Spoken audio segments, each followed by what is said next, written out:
From the grounds of Veterans Field in Chatham, Massachusetts, the Harwich Mariners resume their season tonight, and Harwich Mariners baseball is on the air after All-Star Weekend. Good evening, everyone, and welcome into tonight's game broadcast here on the Harwich Mariners Network. Wyatt Kopelman and my broadcast partner, Devin Dobek, here with you tonight on a gorgeous evening here from Chatham. Harwich taking its final visit to face the Anglers this season, a Chatham team at 10-21-2, 8.5 games out of first place in the Cape Cod East Division standings. Meanwhile, Harwich entering at 15-19-1, 5 games out of first place. Welcome you into the pregame show here on the Harwich Mariners Network. And Devin, you consider the Mariners certainly have an agenda to make the playoffs. The chase starts now.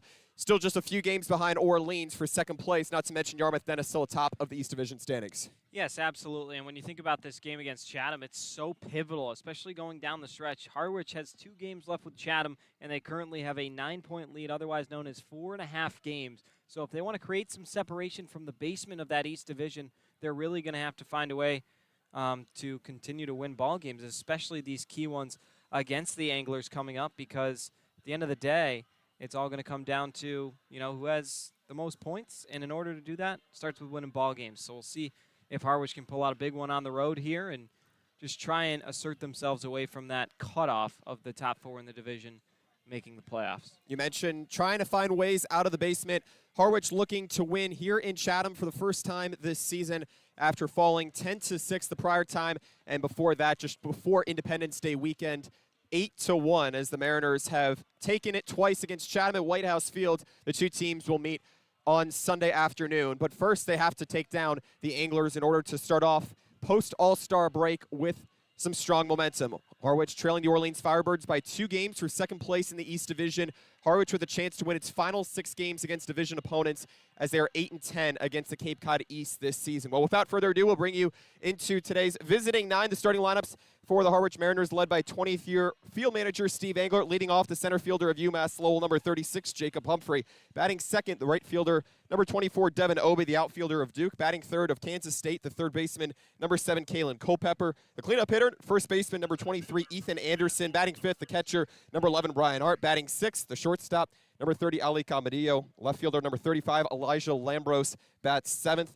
Batting eighth, the designated hitter of Maryland, number 8, Kevin Keister. And batting ninth, the second baseman of Kansas State, number 21, Daniel Rivera. Jack Seppings, the Brown right-hander, getting the starting nod for the second time against the Mariners this season. He has started 4 games this season. He pumps and deals the first pitch. It's lined over towards the shortstop and Fabian. It's past him into shallow left center field, and it's a leadoff base hit for Jacob Humphrey. First pitch in at 7:02 p.m., an 81-degree evening here in Chatham with partly cloudy skies.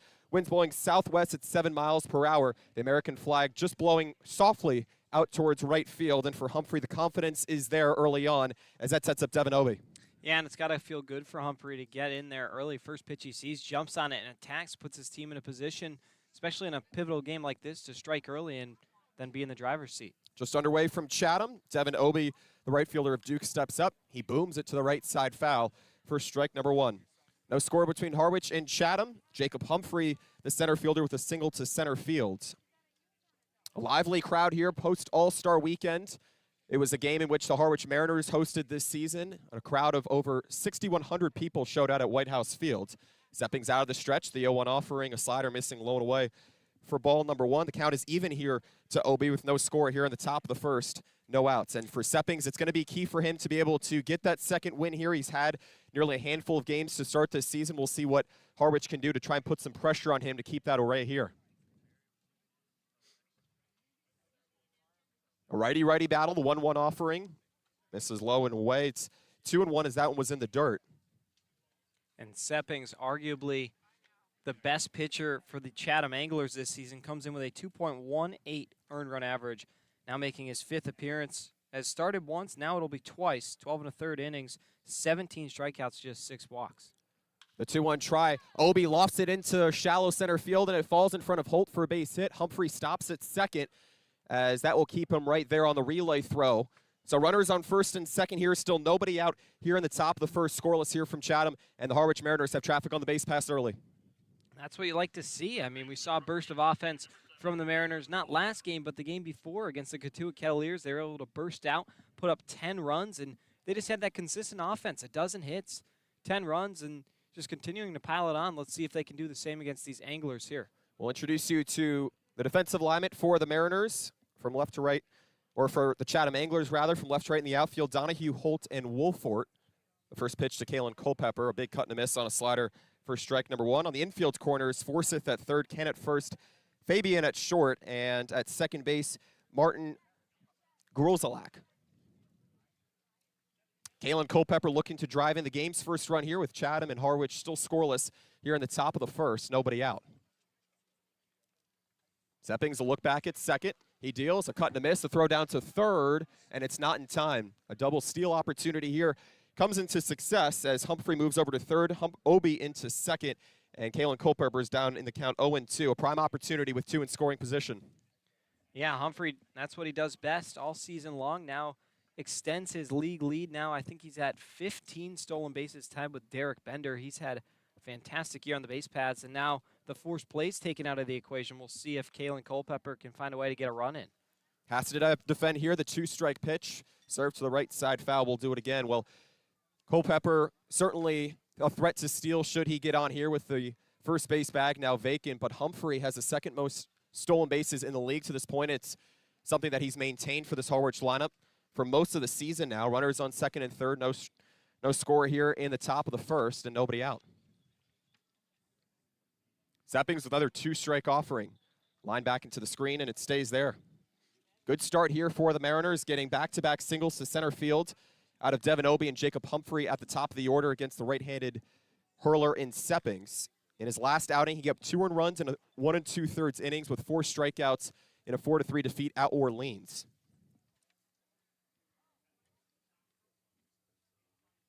Seppings, the right-hander out of Brown, deals the 2-strike pitch, and it's bounced over towards the left side. The third baseman, Forsyth, fires away, and it's on to first, and it's in time. But a run comes across the score for the Mariners, an RBI ground out here for Kalen Culpepper, and Harwich has the game's first lead at 1-0. Got to be thrilled with that. Really nice job by Culpepper to get the run in. Comes at the cost of himself, but Harwich able to put the double steal in motion early so that Culpepper had that opportunity, and he's able to deliver his team up early. Harwich certainly desiring to play with a lead here to start this game, in addition to the fact that it never led in its past 2 visits here to Veterans Field this season. Ethan Anderson, the switch hitter out of Virginia, steps in. First pitch is lofted foul back behind home plate for strike number 1. This is a Harwich team, Devin, that in the season series through 4 games in which it split it with Chatham, 2 at White House Field, 2 at Veterans Field, hitting .233 with 16 RBIs, now make it 17 with the RBI ground out from Kalen Culpepper out of Kansas State. Ethan Anderson standing in from the left side here. The 0-1 try. Served high and deep out towards right field. Moving back, Wolfert, the right fielder. He's at the track. He looks up, and that ball is out of here. Ethan Anderson, the Virginia product, hits his second home run on the season, and it's a 2-run bomb to get Harwich ahead 3-0, and Harwich is cruising at the top of its lineup here in the first. That was a big home run from Ethan Anderson. I mean, a no-doubter off the bat. He took a minute to admire it, and that's got to feel good for him. He's struggled so much this season, hitting just about the 109 range coming into today, and it's just been a matter of finding a way to get it over the wall. We've seen a lot of warning track things. We've seen a lot of deep flyouts, hard contact, just hitting it right at fielders, but this time finally able to connect and catch a break. Helps his team out in a big way, and Coach Englert's rewarded for putting him in the cleanup spot. First pitch to Brian Arndt, the UNC Wilmington catcher, taken on the lower outside corner for strike number 1. It's going to be huge for Anderson's confidence going down the stretch. I actually had a chance to catch up with him briefly during the Mariners batting practice here at Veterans Field earlier this afternoon. He said he's just enduring a little bit of a slump right now. He knew he can get out of it. The 0-1 try, a cat and a miss that time, and it's quickly 0-2 to the Holly Springs, North Carolina native in Arndt. But for Anderson to be able to get the Mariners with this 3-run lead, something that they very much anticipated against a Chatham team that has a 6.58 ERA in its last 10, is crucial for the confidence. The 0-2. Served out towards right center field, both running in, and it drops for a base hit as it splits the outfielders. Arndt stopping at first, and he will hold.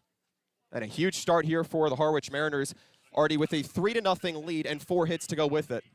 I don't think anyone really foresaw that to come here in the ball game. I mean, 4 hits in the first inning for the Mariners. Already got 3 runs, still just 1 out. And counting, I mean, it's got to feel really good to be able to provide this offense early, especially against a guy in Seppings who allows just about 2 runs every 9 innings. He's already allowed 3, and we're only 1 out into the ball game. So kind of a head scratcher, but if you're Harwich in a game that is really important, that's so big to get on top early. So Harwich ahead 3-0 on 4 hits thus far, including a 2-run blast from Ethan Anderson, his second on the season. And this crowd has gone quiet here at Veterans Field. Harwich getting just the early offense it needs after falling at Hyannis for the second time this season, following a magnificent 10-2 win over the Cotuit Kettleers as Ali Gamarillo steps in with Arndt on first, and Harwich ahead 3-0 with just 1 away here in the top of the first from Veterans Field. The first offering to the Texas A&M product taken high at the letters for ball number 1. Blake Purnell, the starter for the Harwich Mariners tonight, out of Florida, getting his first starting nod on the season, has a lead to work with, very comforting for a Chatham team, averaging just about 4.6 runs per game. Sepping's the right-hander out of Brownsville, out of the stretch. The first pitch is skied out towards left field into the glove of Donahue, the left fielder. He comes in and makes a sliding catch for out number 2 here in the first, but Gamarillo certainly gave it a good ride. Harwich getting aggressive with the bats early. Yeah, they're jumping all over Seppings. He's just leaving a lot over the plate, and Harwich came ready to hit. You know, the implications of this game mean so much, and they've been up to the task thus far, bringing up their 7th batter in the inning. The 7th batter is Elijah Lambros, made his debut out of Maryland in the Mariners' loss at Hyannis on Friday night before a pause for All-Star Weekend. The first offering misses high at the letters for ball number 1. Harwich ahead 3-0 with 2 away here in the top of the first from Veterans Field. A gorgeous night. Fits under the postcard perfect consideration here. Floodlights just starting to come on, a quiet crowd thus far. The 1-0 deal. Chopped over towards the left side. The shortstop, Fabian, out of Florida, running to his right, fires onto first, and it's in time for the final out of the first inning. But the Mariners scratch across 3 runs, and a much-needed 3 runs here on the field of Veterans Field, facing a Chatham team they're looking to beat for the first time on the road this season, as Harwich brings 7 to the plate and scores 3 runs on 4 hits, no errors, and leaves 1 on base. Harwich ahead 3-0 going into the bottom of the first. This is Harwich Mariners baseball on the Harwich Mariners YouTube network.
Three to nothing advantage for Harwich going into the bottom of the first here at Veterans Field. A gorgeous Monday night here. Harwich wearing its Road Navy uniforms with red block lettering in Harwich across the chest and red block numbering, white outlining, gray pants with a blue trim down the side. Navy socks with a red print as well. Navy caps with a red brim as Blake Purnell, the right-hander out of Florida, steps in for his first start on the season. The sidewinder of Boynton Beach, Florida, certainly looking to get off to a strong start here as he faces the Chatham Anglers lineup at 10-21-2 on the season. Leading off the first base of number 60, Caden Kent batting second. Bryce Martin Grudzenelek, the second baseman wearing number 56, batting third. The designated hitter, number 35, Nolan Schubert, batting fourth. The right fielder, number 5, Tyler Wolfert, Batting fifth, the left fielder, number 10, Kaysen Donahue. Batting sixth, the third baseman, number 53, Lane Forsyth. Batting seventh, Hudson White, the catcher. Batting eighth, the shortstop, Derek Fabian. And batting ninth, the center fielder, Brennan Holt, for a Chatham lineup, Devin, that is hitting .258 in its last 10. Last in stolen bases, will not be a threat to run here against the right-hander of Florida. Chatham, another lineup that really could surprise you, especially coming in today. I mean, you think about that game against Katuitt, they were down 12-2. You think the game's all but over. And then all of a sudden they rattle off 10 straight and are able to steal a point from the Kettleers and tie it 12-12. Who knows what we'll see out of them today? They're in a hole early, and Purnell making his first start. Could be the stars aligning for the Anglers, but they're going to have to get going in a hurry. 1-0 the count here to the leadoff hitter, Kent. The next pitch he sees, taken outside on a fastball, make it 2-0. Harwich ahead 3-0, just underway here in the bottom of the first. Hardly a cloud in the sky here at Veterans Field. The towers, the light towers for that matter, starting to come on. Purnell immediately working out of the stretch. Here's the 2-0 try. Lofted out towards right field, moving to his left. Obi, the right fielder, he makes the catch for the first out here in the first. We'll bring you the defensive alignment for Harwich at 15, 19, and 1 on the season from left to right in the outfield. Lambros, Humphrey, and Obi. On the infield corners, Culpepper at third, Anderson at first. The middle infield, Camarillo at short. Kevin Keister out of Maryland making his debut. He's at second base and doing the catching tonight for Purnell out of Florida.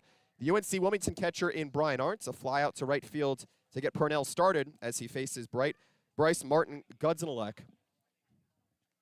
Relatively new addition here to Chatham. Hit .302 this past season in college. Takes a strike on the lower outside corner for strike number 1. Played 2 varsity seasons at Torrey Pines High School under coach Tommy Simis. Opportunity here for Purnell to retire Chatham in order. The pitch taken just inside on a fastball, 1-1. So Purnell, in his prior outing, certainly made a strong impression, and he has yet to really pitch in relief for that matter, let alone get a starting nod here today from Steve Englert. We'll see how far he can go here. The 1-1. A cut and a miss off the glove of Arndt back behind home plate. And a matter of fact, it was a foul tip. Gudzenelek out of Yakima Valley played in the West Coast League last summer, 20 games. Also played in the Appalachian League earlier this summer, 11 games there as well. Had 3 doubles. The pitch, taken low and outside on a slider. Count goes to 2-2. So Purnell trying to go with that slider early on. The fastball has been more of command, but we'll see what he goes to with 2 strikes here.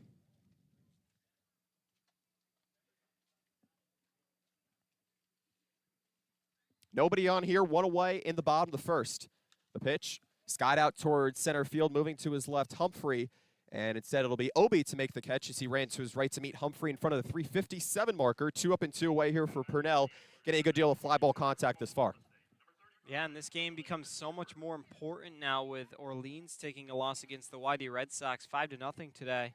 Orleans with a 3-point advantage on the Harwich Mariners in the East standings as it stands right now. So if Harwich can get a win, they would be within just 1 point of the Orleans Firebirds, a chance to jump into second place and secure home field advantage in the first round of the playoffs. Yeah, how about the playoff picture starting to formulate for the 2 top teams in the West and East Division?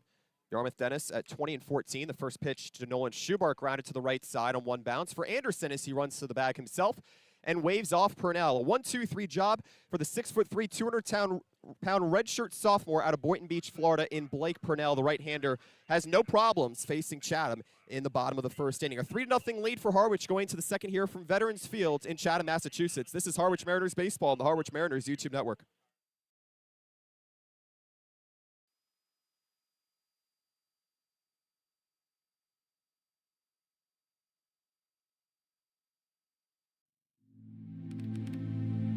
Live from White House Field in Harwich, Massachusetts, the Harwich Mariners look to keep it rolling.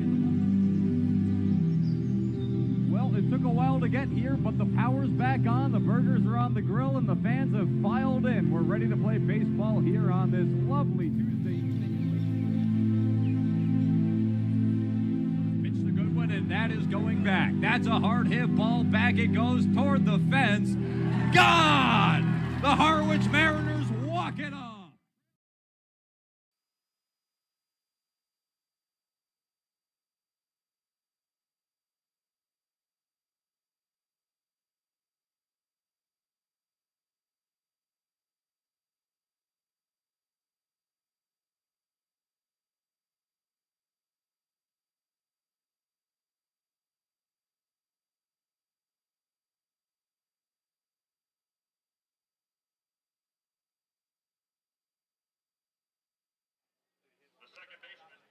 Harwich ahead 3-0 over the Chatham Anglers here. Moving into the second inning from Veterans Field in Chatham, Massachusetts. Wyatt Kopelman, Devin Dobeck here with you on the Harwich Mariners Network. 8-9-1 hitters due up here for Harwich. First pitch from Jack Seppings. Slider missing low and away for ball number 1. Kevin Keister making his debut at 5'9", $185, the junior out of Maryland in the Big Ten. A Maryland team, Devin, that actually won its first Big Ten tournament this past season. Another milestone for the program of the Big Ten. Here's the 1-0 from the Brown product, and it's grounded back up the middle over towards Martin Grudelsack at second, and he won't be able to make the catch as it is a leadoff single here for Kevin Keister. First at bat, he gets a hit, and it's Harwich's 5th on the night. And got to feel good to get that monkey off your back early. See something he liked and was able to just poke it right up the middle, way out of the reach of Martin Grudelsack, and it's got to feel pretty good to be on the base pass with nobody away. Harwich had 3 runs in the top of the first inning, including a 2-run home run from Ethan Anderson, the first baseman, batting cleanup here today as Daniel Rivera, the 9-hole hitter, steps in. The first pitch to the Kansas State product, just missing on the outer half for ball number 1. A 3-0 lead for Harwich here in the top of the second. Nobody out with Kevin Keister, the designated hitter, reaching first on an infield single back up the middle. Jack Seppings out of Brown, looking for a quieter second here. The offering outside as it goes to 2-0 here to Rivera. Something that has improved has been his plate discipline here, formerly of Southern New Hampshire, and set to go to Kansas State, the junior at 5'10", $180.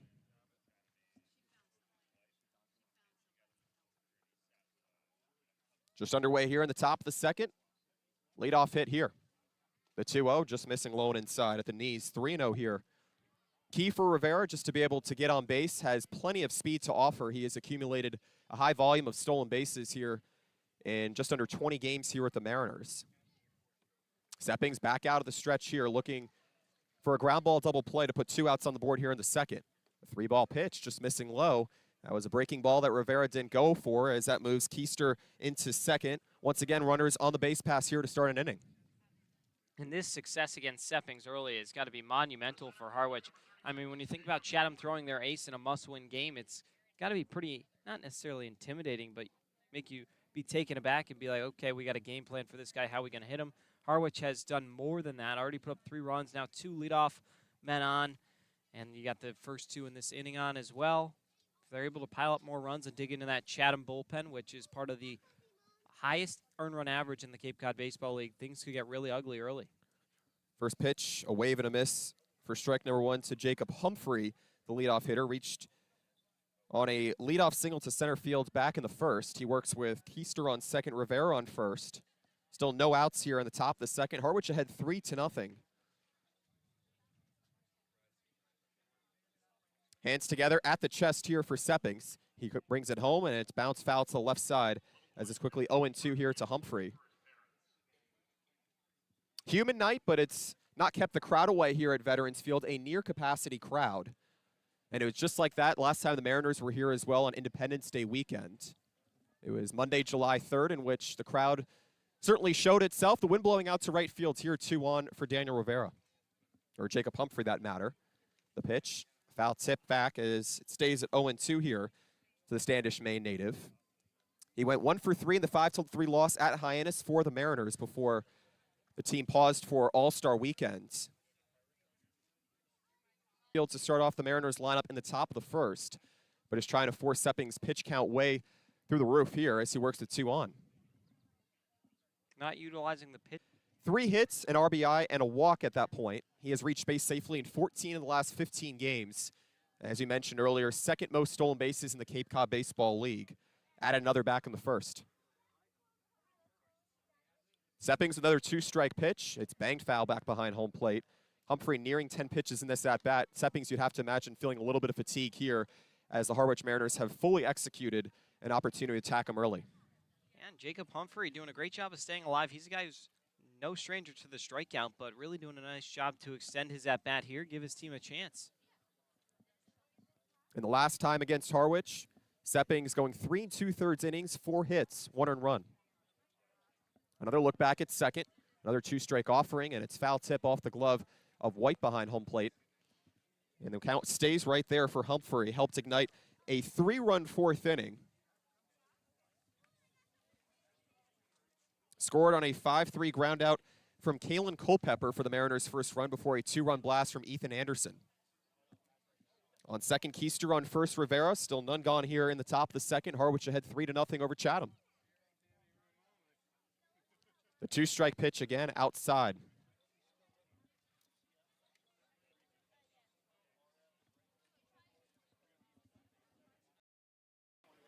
Seppings face 7. Will not face the minimum here. He works with 2 against him.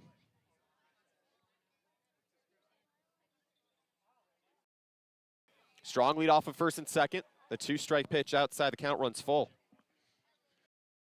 Been a fantastic job for Humphrey to get back into this count. Now 3-2, he can get on in multiple ways. Got to make Seppings throw to you after he had plenty of chances to put Humphrey away. Humphrey's done a great job of hanging in there and extending the at-bat. Humphrey with a single in that road loss to Katuitt to form a 3-game hitting streak. Starting to find his way back into the lineup here. Trying to drive in at least one here with Keister on second and Rivera on first. A leadoff single to center field and a walk here in the second. Still none away here in the top of the second. Harwich ahead 3-0 on Chatham.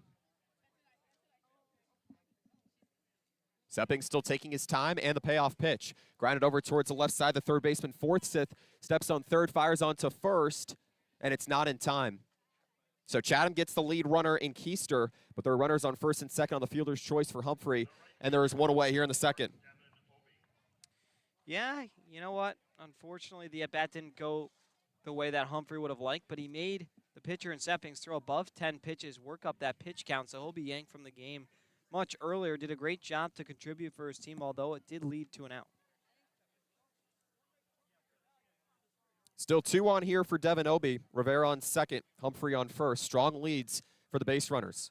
The first pitch, bang, back up the middle and into the glove of Fabian. The shortstop, he fires onto first, and Rivera gets doubled up. An excellent play by the shortstop out of Florida in Derek Fabian. He has been here with Chatham for the most of the season. He's be able to provide plays like that.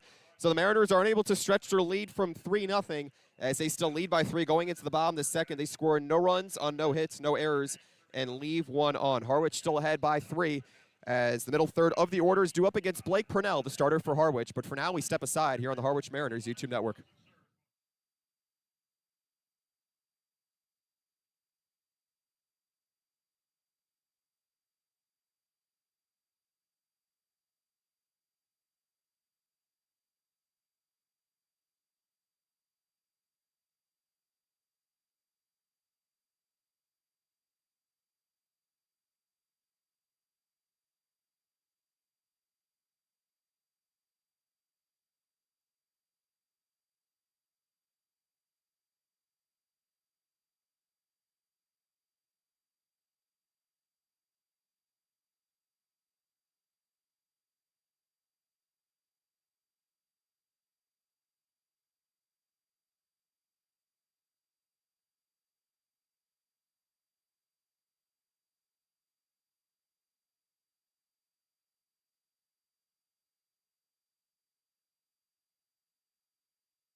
Harwich still had 3-0 going into the bottom of the second, looking to beat the Chatham Anglers for the first time away from White House Field this season. A gorgeous night for baseball here on a late July Monday evening. Wyatt Kopelman and Devin Dobeck here with you on the Harwich Mariners YouTube network. The middle third of the order in Tyler Wolfert, Kyson Donahue, Lane Forsyth due up against the right-hander out of Florida in Blake Purnell. Retired Chatham in order back in the first. He winds and deals the first pitch. A slider attacking the bottom half for strike number 1 into the bottom half of the second now. A pair of flyouts and a ground out at first base unassisted here for Purnell. Looking to repeat that here in the second. Here's the 0-1 offering, and it's banged back behind home plate to make it 0-2. You know, Purnell, aside from dealing a pair of 2-ball pitches back in the first, really showing some valiant effort in order to be able to get back into counts here. And that's going to help him down the stretch of the start, getting the first starting nod tonight here. And the 2-strike pitch. Lofts to the right side, foul, back behind home plate, will do it again. It's going to be key for him here, especially after he finished his latest season at Florida on kind of a rocky start against LSU in the College World Series final. We'll see how long he can go here tonight, but certainly on track to go at least 60 pitches as he hardly dealt 10 back in the first. Yeah, no, it's been good stuff from Purnell. And to get that out of a traditional reliever who's now going to kind of be your opener per se, it's really encouraging. And Steve Angler's been looking to rely on people like that all season long. Purnell, another person who's really good at that. 0-2, off the glove of Arendt. It was a cut and a miss. Wolfert running down to first, and he'll be safe on a pass ball. Harwich allowing 12 pass balls, make it 13 on the season. That is something that has forced them to beat themselves at a certain point this year, just those self-inflicted errors. And there's a runner on first for Chatham's first of the ball game. Yeah, unfortunately for Brian Arndt, just off the mitt that time, maybe was too focused on kind of the pitch selection and not exactly the location, and thought he had it. Was unable to come up with it, and leads to Chatham's first base runner. So Wolfert at 6-0, a $197 out of Farmington, New Mexico, and Oklahoma State is on. The first pitch to Kyson Donahue, the 5-hole hitter, misses outside and low for ball number one, with Harwich ahead 3-0 here in the bottom of the second. None gone as Blake Purnell, the right-hander out of Boynton Beach, Florida, works out of the stretch here. Still trying to face the minimum. A ground ball double play can help that in a great way here. The 1-0 offering a foul tip off the glove of Brian Arndt, and it goes to 1-1 here to Donahue. Native of Honolulu, Hawaii, also a 10's Hawaii for that matter, hit .294 this past season. Looking for a breakout game here tonight, went 1 for 2 at Orleans in a doubleheader at Eldridge Park. Runner on first, here's the pitch. Bounced over towards the right side, Purnell to his left off the mound, races to the bag himself, and he makes it at first, but the runner in Wolfert will advance into second as the Mariners get a one unassisted ground out, but the sacrifice is a runner in scoring position with one away.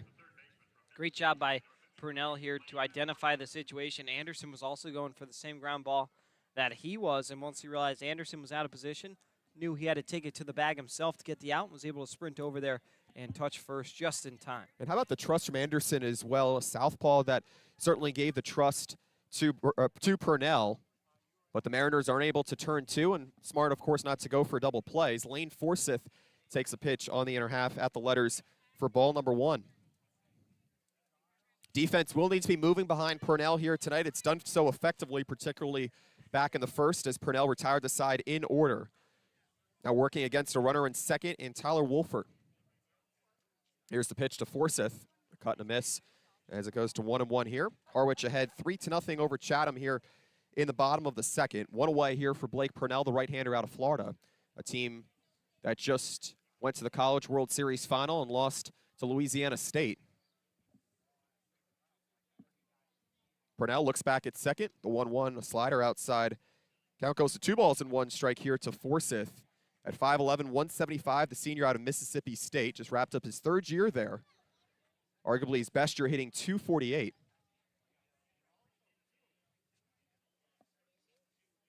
And the 2-ball pitch from Purnell. High chopper over towards the left side. Camarillo fields on two bounces, laces it over to first, and it's in time. Wolfert down to third. Meanwhile, Chatham doing a good job of moving the leadoff runner around the base pass, now 90 feet away from its first run on the game as there are two down. And that's a fantastic play made by Camarillo that time. On the short hop, that's much easier looking at it than it is to make it happen. And he's able to put the glove there, see it into the webbing, and then make an off-balance throw over to first. That's a major league play right there from Camarillo, and one of the big reasons he was an all-star. And one play after the one unassisted for Purnell has to feel relieving in order to have that movement in the infield. The first pitch to Hudson White, a slider swung out and missed for strike number one. Harwich looking to preserve its lead going into the third inning, ahead 3-0 here in the bottom of the second. An RBI groundout from Kalen Culpepper and a two-run home run from Ethan Anderson, lifting the Mariners ahead early here at Veterans Field. The 0-1 offering tapped back behind home plate, and it's 0-2 as Purnell looks for that first strikeout here, and certainly can get it here against Hudson White, who has been striking out relatively often as of late. Last played against Yarmouth Dennis back on Thursday, went 1 for 4 with a pair of punch-outs. A runner on third here, and Wolfert reached on a pass ball to start off the bottom of the second. A two-strike pitch from Purnell. Fastball taken at the letters, and it gets called looking. The first punch out for Blake Purnell, and the Florida product only faces 4 here in the second and keeps Chatham's first run at bay in Wolfert at third. So Chatham only brings 4 to the plate against right-handed Purnell and scores no runs on no hits, no errors, and leaves 1 on in Wolfert. Still a 3-0 lead for Harwich over Chatham moving into the third. This is Harwich Mariners baseball on the Harwich Mariners YouTube network.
A new pitcher into the ballgame for Chatham, trailing Harwich 3-0 moving into the third inning as Kalen Culpepper, Ethan Anderson, Brian Arndt do up the 3, 4, and 5 hitters. The new pitcher, the right-hander out of Georgia Southern, Zach Harris.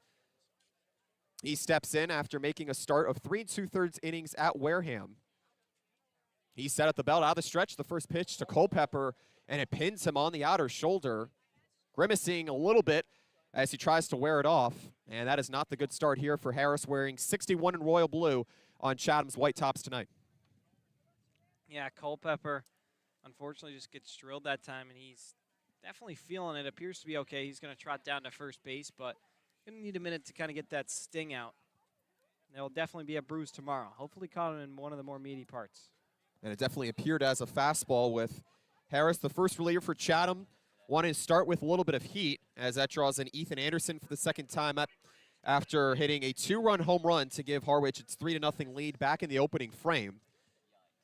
The final line on Jack Seppings, the right-handed starter out of Brown for Chatham, went just 2 innings pitched, gave up 3 earned runs, 5 hits, dealt 1 walk and no strikeouts. Anderson out of Virginia Beach, Virginia, looking to go 2 for 2 here today.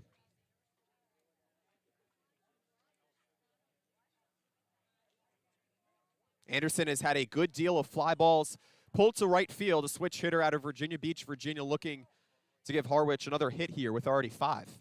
The first offering, a fastball outside for ball number 1. So for Seppings, Shirley wanted to go longer than 2 innings, but was unable to keep Harwich off the board early, as Harwich got all 3 of its runs back in the first. Anderson, meanwhile, at 6'2", 205. The pitch, a fastball missing the upper outside corner, as it's 2 balls and no strikes here to the Frank W. Cox High School graduate. Hit 1 for 4 with a pair of strikeouts in Harwich's 5-3 loss at Hyannis Friday before All-Star Weekend. Harwich ahead 3-0 here. The 2-ball deal. Fastball high, 3-0 here to Anderson. The plate discipline will be key for him, hitting just under 115 this season. Now has 5 RBIs after the 2-run blast to right field. That is what he loves to do in order to get that power bat. He pulls it the opposite way, or towards the pull side, I should say. The 3-0, a fastball down the middle as it goes to 3-1. Culpepper on first reaches the game's first hit batsman. Harwich looking to extend its lead here, hitting .233 with 16 RBIs entering tonight in the series through 4 games against Chatham. The 3-1 try from Harris, a cut and a miss that time, and will look to be a changeup as it's 3-2. Yeah, good eyes wide. I think that was a changeup. Anderson way out in front of it, actually lunged to try and get to the pitch and was unable to make any contact. Now going to have to protect. Count is full. Looking for his first punch out after getting 5 in that start against Wareham on July 17th. The payoff pitch. Fastball cut on and missed as Anderson goes down on strikes for the first time here tonight and falls to 1 for 2 as there's 1 away here in the third. Phenomenal job by the new wing and Zach Harris to work his way all the way back and get that strikeout. He was almost going to lose the batter in Anderson. The count was 3-0 and just persisted, hit his spots, and sometimes it's that simple in baseball, able to get the strikeout. Yeah, and took a risk as well with the fastball left just at the letters. Anderson a little bit behind at that time as Brian Arndt, the catcher of UNC Wilmington, digs in from the right side. Culpepper almost took off. Instead, Arndt takes a strike high at the letters for strike number 1. Had that initial jump. I'd say he was probably about 7 to 8 feet off the bag as well. But now the first baseman, Caden Kent, trying to keep him honest. Culpepper very much a threat to steal here with 1 away in the top of the third. Harwich ahead 3-0 and has led since the opening frame. Harris out of Georgia Southern deals the next pitch, and it's a changeup on the inner corner at the letters as it goes to 1-1. Floodlights have come on here with the sun gradually setting, about an orange-pink hue in the sky. Some scattered clouds as well, very thin clouds, stretching across the fire station out in center field. The American flag hanging down. Harris with the 1-1 try. Culpepper takes off. A strike on the outer half, and the throw down to second is not going to be in time. Fabian, the shortstop, tried to corral it. Nonetheless, Culpepper's speed beat him to the bag that time as there's a runner in scoring position here in the third. Yeah, and this, I think a good throw probably had Culpepper. It was just out of the reach of the second baseman in Martin Grudzelanek and was unable to get the tag on Culpepper because he didn't have the ball in time. And Culpepper will take it 90 feet closer with 1 away. Tough for the middle infield here tonight in Chatham. 3 stolen bases already to deal with. Harwich has been pesky on the base pass thus far. 1-2, served out towards shallow left field, and it'll be in the glove of Fabian, the shortstop, as he makes the catch for out number 2 here in the third. I say it was served to shallow left field, but nonetheless, Brian Arndt falls to 1 for 2. Fabian has been quite attentive at shortstop here today. Got the double up of Daniel Rivera to close out the second on that L6 double play. Still runner in scoring position here for Ali Camadillo. The Mariners looking for that 2-out spark to draw on the 4th run. Yeah, and Ali's been a guy who's been really clutch as of late. He's had 3 multi-hit games since becoming an all-star. His only hit in the last game against the Hyannis Harbor Hawks was a 2-run single, and he's really done a great job of getting guys in. Yeah, and right before the all-star break, had 3 straight 2-hit games as well. It's what you would expect towards the end of the season. The first pitch, a fastball cut on and missed for strike number 1. 0 for 1 here today. Flied out to left field back in the first with Harwich leading Chatham 3-0 here in the top of the third, and 2 down here for the reliever in Zach Harris out of Georgia Southern. Culpepper with nobody keeping him at the second base bag, about 7 feet off of the bag. The 0-1 try, and it's looped back behind home plate as it goes to 0-2 here to Camadillo with a 4-game on-base streak, 4-game hit streak as well. Harwich looking to win for the first time here at Veterans Field in Chatham, Massachusetts this season. 4-13 on the road.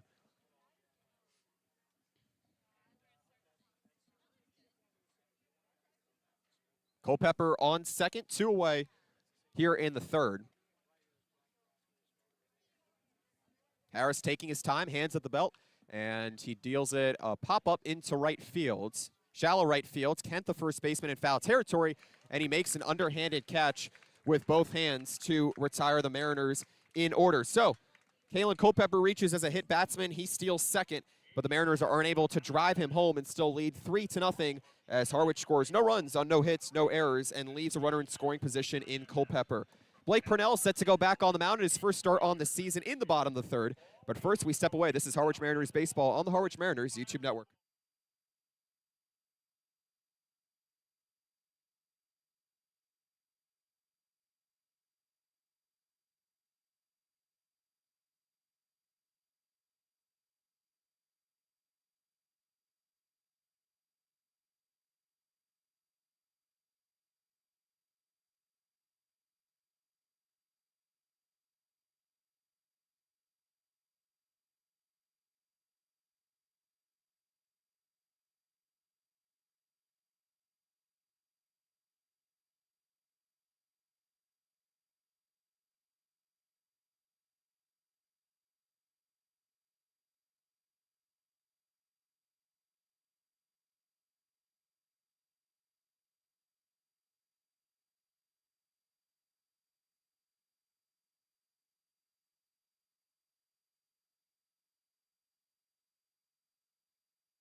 The Harwich Mariners ahead 3-0 moving into the bottom of the third. The Chatham Anglers still looking for answers out of their lineup as they have had just one base runner thus far.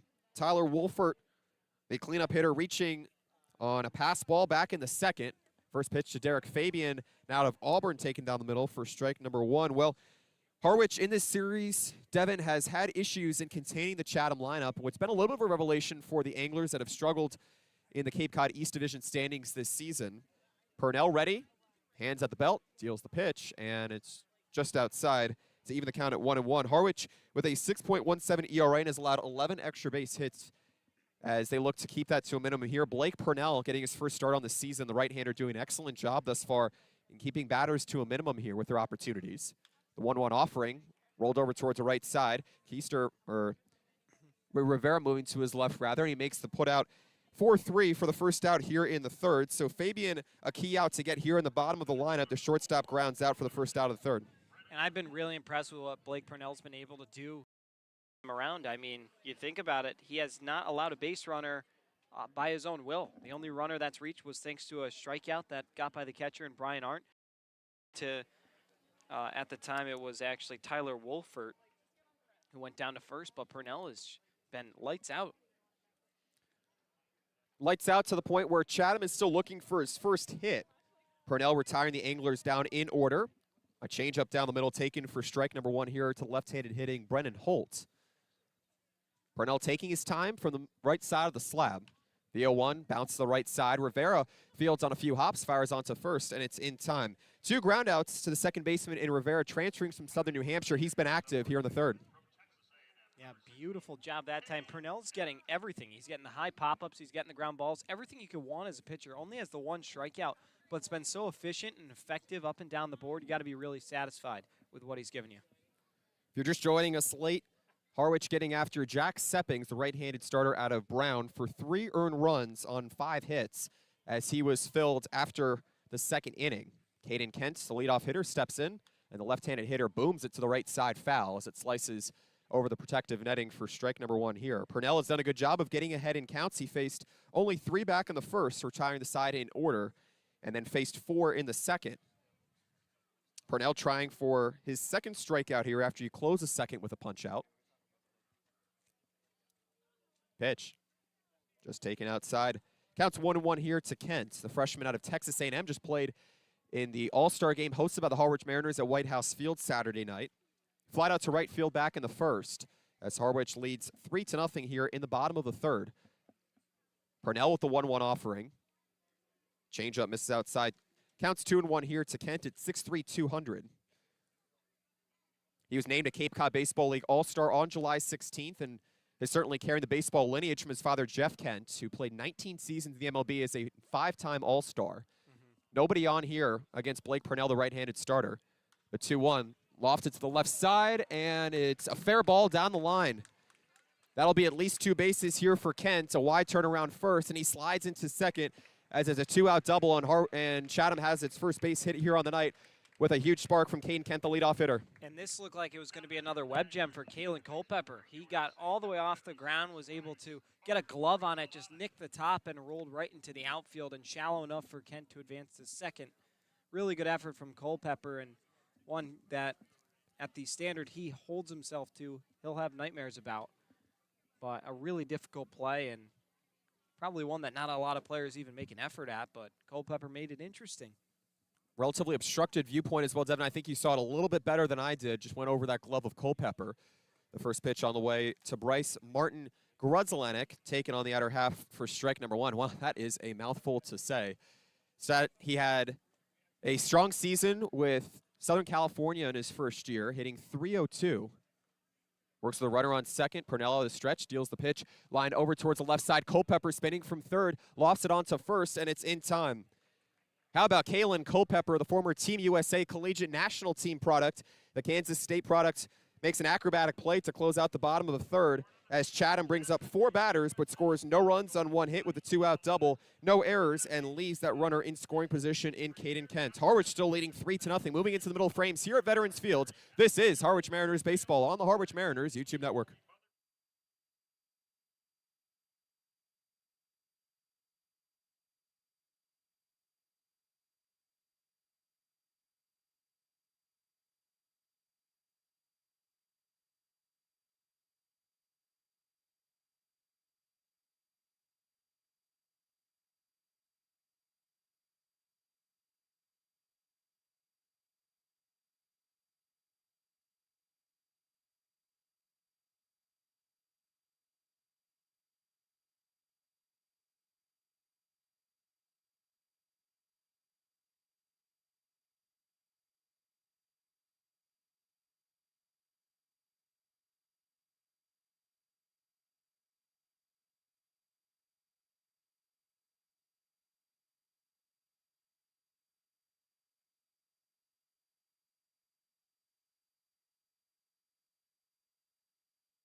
Harwich looking to extend its lead at 3-0 over Chatham, moving into the middle frames here and tossing it over to the middle innings for my broadcast partner, Devin Dobeck. Devin, take it away.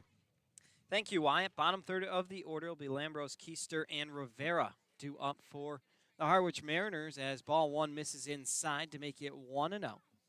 Zach Harris back out there on the rubber, and looking forward to seeing what he does against Elijah Lambros. Here comes the 1-0 offering. And it's going to be fouled off to make it 1-1. 91 miles per hour on that one. That's one of the beauties of Veterans Field. You get some obstruction sometimes in your sight line. Some little guys taking in the game over the railing. Sorry, we kind of tuned out for a bit there. Couldn't really see much, as this one's going to be fought off right into shallow right center field. Coming in is Wolfert, and he makes the catch for the first out of the 4th inning. That's the first time the leadoff runner has not reached base for the Harwich Mariners. They've been really successful at attacking early despite having runs in just the 1st inning alone, a 3 spot. We'll see if they can add to that here as Kevin Keister digs in. He led off the 2nd with a single. It's one of the 5 Mariner hits are out hitting Chatham 5-1 in the ball game. Here comes the first pitch. in there for a strike. It's 0-1. That's a good point you bring up, Devin. The Mariners have had a lot of success in getting innings going, just getting runners on base. But you consider Chatham, the reliever in Harris, finally starting to settle in now. 4 straight retired after the hit batsman. Keister out of Maryland watches a strike drop in to make it 0-2. And you think about that Maryland infield, I mean, of course, you have Kevin Keister and Matt Shaw, who played in the league last year, was the MVP of the Cape Cod Baseball League for Bourne last year. He just went 13th overall to the Cubs in this draft. So a stacked team when you add those 2 guys to your infield. And it's a 1-2 count now to Keister, trying to become the first Mariner base runner here in the 4th. The pitch in there for a strike, and they'll ring him up. 1-2-3. They're able to punch out Kevin Keister. He goes down. It'll be the second strikeout for the pitcher, and Zach Harris, and there's 2 away. That's a really convincing pitch to get, especially if you're Harris. You need quick outs if you're Chatham. And Harwich only having 1 hit since that explosive first inning. You need explosive baseball here, especially on the road when you're trying to take down a Chatham team that's been struggling, as Harwich has learned many times this season. When it rains, it pours, and sometimes enough is never too much. 9-hitter Daniel Rivera watches ball 1 miss outside at 85 miles per hour. 1-0 the count. Rivera walked in the 2nd inning before being the victim of a fielder's choice, or rather a double-up victim off Devin Obie's hot shot that caught him in the crossfire. It's going to be 2-0 now to Rivera. Rivera transferring to Kansas State. Him and Kalen Culpepper will likely run down the middle infield, if not at least 2/3 of the infield other than first. Here comes the 2-0 pitch, and it's going to miss down low, 3-0. Rivera's been so patient in his at-bats, and it's started to reward him. He had a walk back in the 2nd inning, and a guy who loves to get on base. He's a great 9-hole hitter for the Mariners. Hitting .219 this season, but has found ways to get on. .359 on base percentage. So 140 or so odd points of improvement thanks to him being patient in at-bats. 3 balls and a strike now, as one served up right down the middle. Here comes the 3-1 with 2 away. Fouled back and over towards, might have got a piece of the restroom. It did. Here at Veterans Field. So it's 3-2 now. Harris worked his way back all the way. How many tiles do you think fell off? I don't know. It was hard hit. Are they tiles or shingles? You're right, shingles. I was going to make a little poll question for the Twitter, but apparently we solved it pretty quickly. 3-2 is going to be fought off, and we'll stay there. So now both the pitcher and Harris and the batter and Rivera are doing a great job to battle with one another. We'll see who's able to win it. Rivera was way ahead in the count at 3-0. Now Harris has worked his way all the way back. Here comes the payoff. And it's going to be popped up. Might be room for the catcher in Hudson White. He's under it and makes the catch for out number 3. It's the first time the Mariners go quietly. 1-2-3, bottom third of the lineup goes down. To the home half of the 4th we go. 3-0 Harwich. Don't go anywhere. You're listening to the Harwich Mariners YouTube network.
Nolan Schubert, Tyler Wolfert, and Kyson Donahue due up for the Anglers. They trail this one 3-0.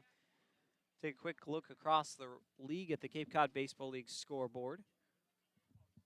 Doubleheader today for the Braves and the Gatemen. 7-1, the Braves took game 1. Game 2 set to get underway. And actually score 4-0 Wareham currently early on. They desperately need to string some wins together as they sit in the basement of that West Division, which is all the more competitive than the East.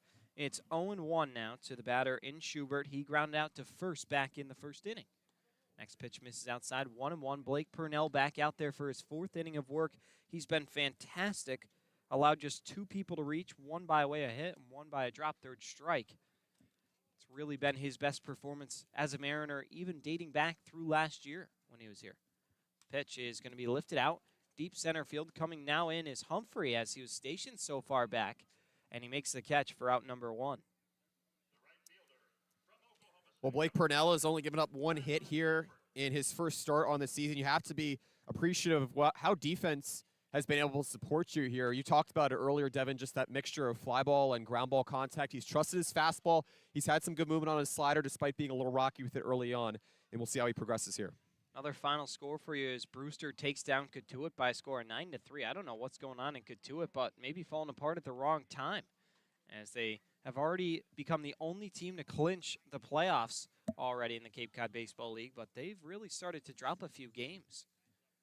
Losing record in their last 6 or 7, as now it'll be 1-1 to the batter and Tyler Wolfort. He was the one who reached on a drop third strike back in the 2nd inning. Falmouth also on top of Hyannis 8-6. Of course, we know YD defeated Orleans 5-0 already. And doubleheader loss for Orleans. That was kind of deflating, wouldn't you say? Yeah, no, it's been really a tough go for them, a team who's been trying to play catch-up in a similar manner to Chatham, and sometimes just strains you. You get fatigued, as now it's going to be a 1-2 count to the batter and Tyler Wolfert.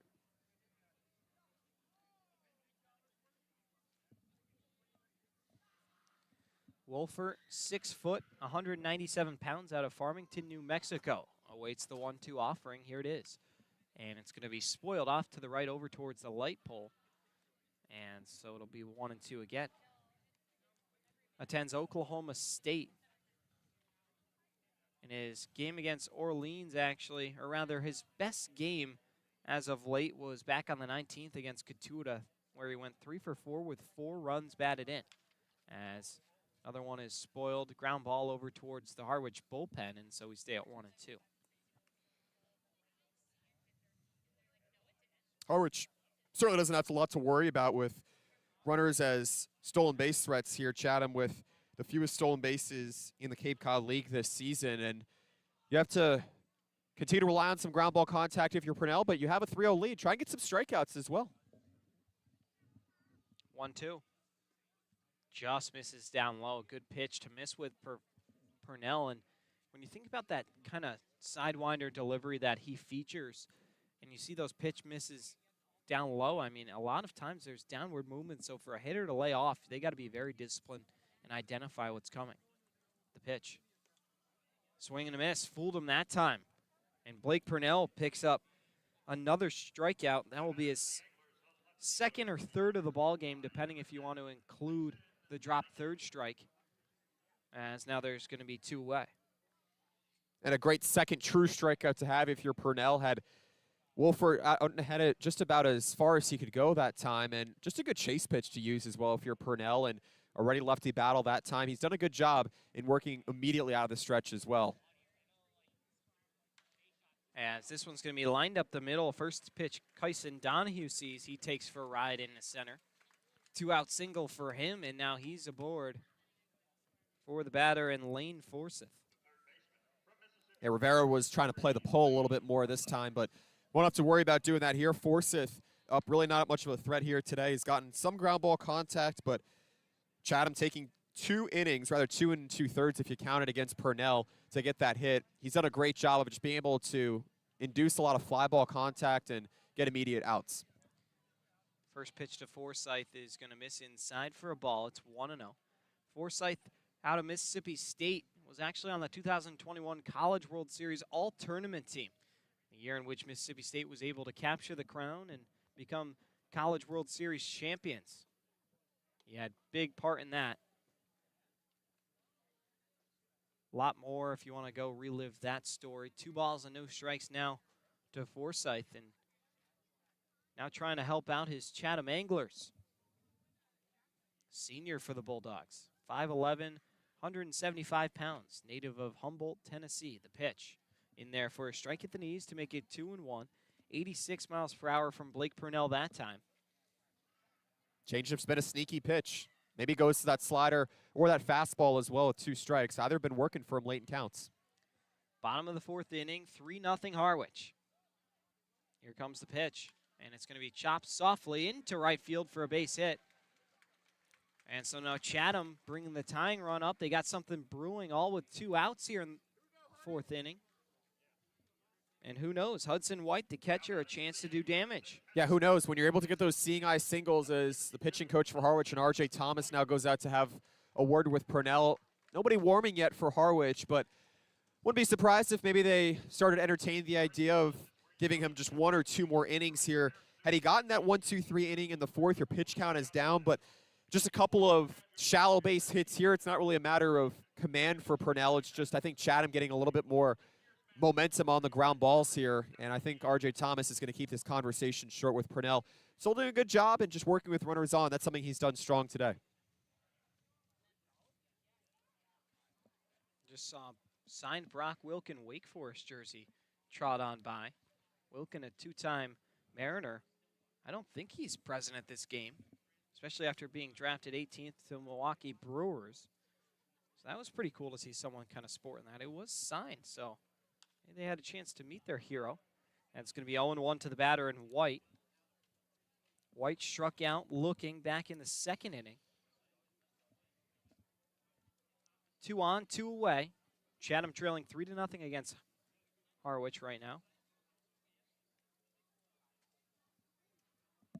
No balls and a strike. The pitch misses just high. Good one from Purnell at 87, and it's 1-1. Not sure how much longer Blake Purnell will remain on the mound for. Not a long-term reliever, really.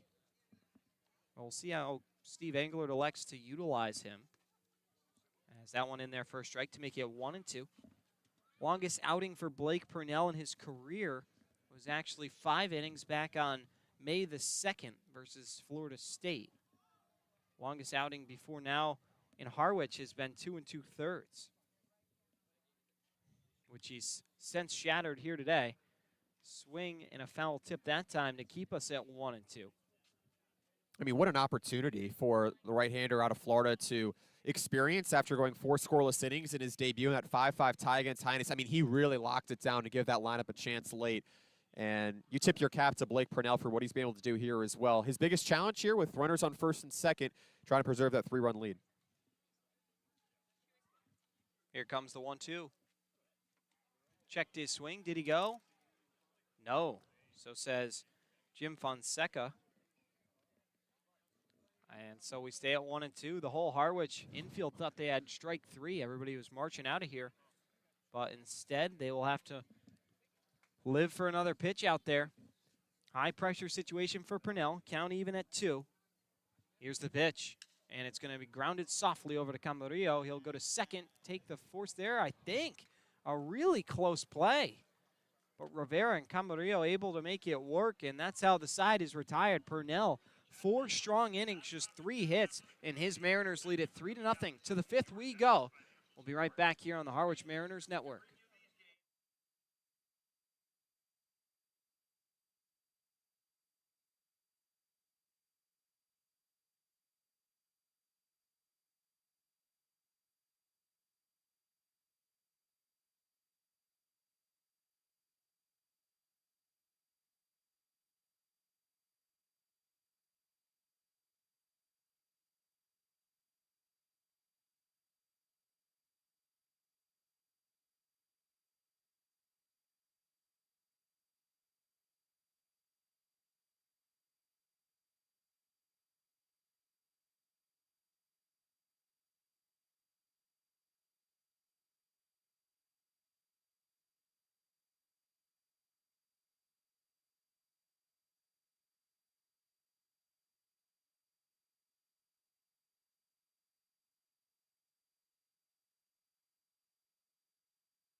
Back in the 5th inning, Devin Dobek, Wyatt Copeland along with you as the Mariners lead this one 3-0 over the Chatham Anglers. It'll be top of the order, flipping over the lineup card for the second time here tonight as Jacob Humphreys set for his third AB. First pitch to him is going to be grounded right by the dive of the third baseman and the shortstop. Forsythe and Fabian can't catch up to it. It's another single for Jacob Humphrey, and he's now 2 for 3 on the day with a stolen base.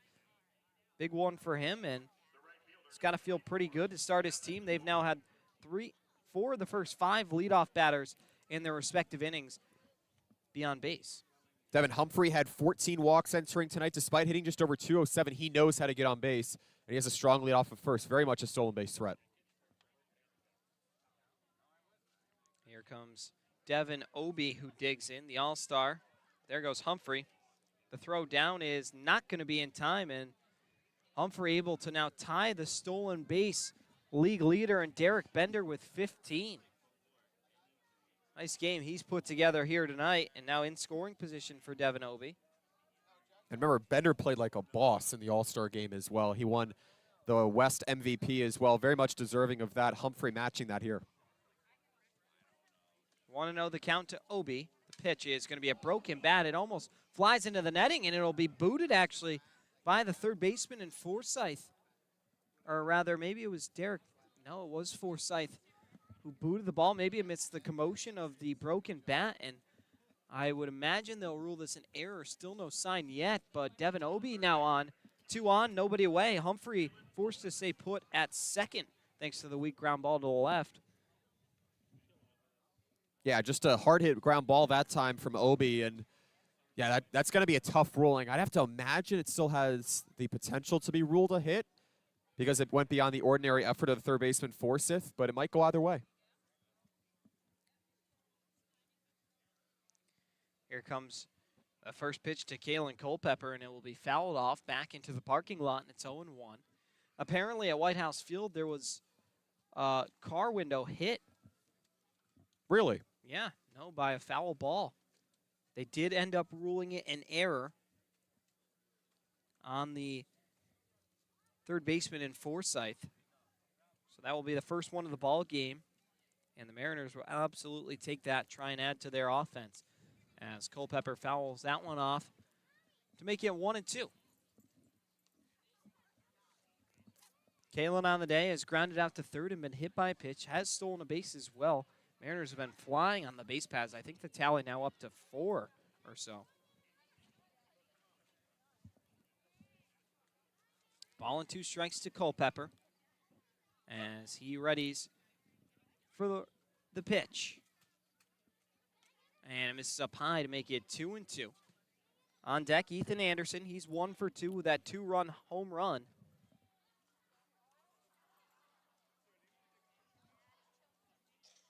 Really beautiful night at the ballpark and starting to cool off. Sweatshirts starting to go on, but a lot of families here.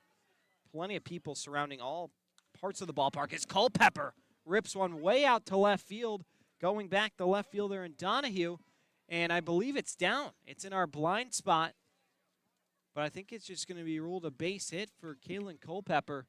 We do not have eyes on it as the press box kind of blocked our view, but it appeared that Culpepper gave that one a good ride. Looked like it had a chance to go out, and bases are all loaded up. They did rule it a hit for Culpepper. And when you have an inexhaustible level of speed on the base pass in the top of your lineup in Humphrey and Obi, you know that they're going to be able to at least go station to station at this point when you're trying to stretch across runs. So Ethan Anderson digs in with the bases loaded and nobody gone down here in the inning. He already has that 2-run home run, which helped his team to that 3-0 margin that they were able to put up early on in the ball game. Another big opportunity here. Inning started with a Humphrey single. Obi then reached on an error, and Culpepper singled to load the bases. Ball misses outside. It's 2 balls and no strikes now to the Virginia Cavalier. No more Casey Sauke, so Anderson's lost his college buddy here in Harwich. Sauke had to return back to Virginia, in Rochester, of course, where he's from. Here comes the 2-0 And it's going to be shot into the gap in left field. No, it's going to be cut off by Kyson Donahue, who makes the catch. Coming in to score on the sac fly is Jacob Humphrey. So Anderson does his job, and the Mariners now lead it 4-0.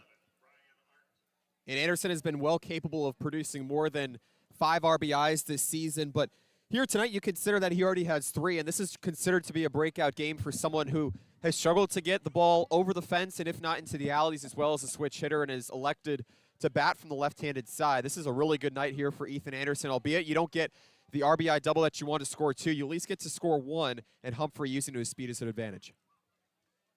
He's seeing the ball well. That's what matters, and has 3 RBI.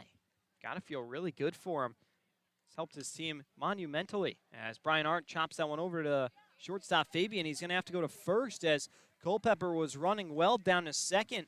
Negates the double play, and so Brian Arndt moves the runners over at the risk of himself, but now second and third for Ali Camarillo. Harwich has done an exceptional job of just moving runners over tonight, and you consider you're facing 2 tall right-handers that are fastball heavy, but Harwich has been able to take advantage of them, just waiting for them in the top half of the zone, and that is how Chatham has begun to struggle over its last 10 games with an ERA just over 6.5. It's amazing what happens when everybody does their job. The offense starts to click. The pitching's been fantastic tonight. Clean base paths, no errors. I mean, everything coming up Harwich here in Chatham. First pitch to Camarillo is going to be in there for a strike just below the letters, and it's 0-1. Ali on the day, 0 for 2. He's flied out to left and also popped out to first base. It seems like the signature Ali Camarillo moment when he has the opportunity to drive in runners. 2 in scoring position from here. The pitch misses way up high. And it'll be 1-1.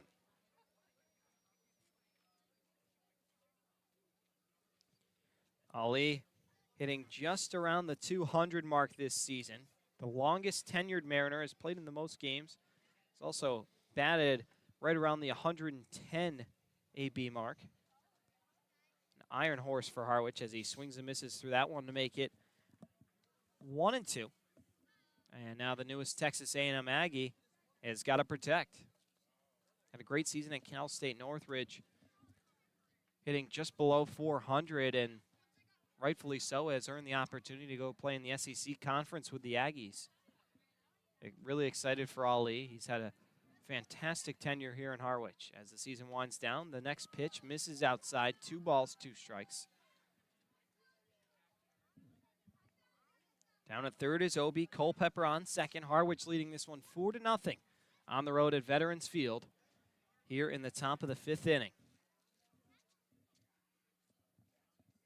Coming set is Harris, and the pitch. It's going to be fought off over to the right by the Jungle Gym here in Chatham.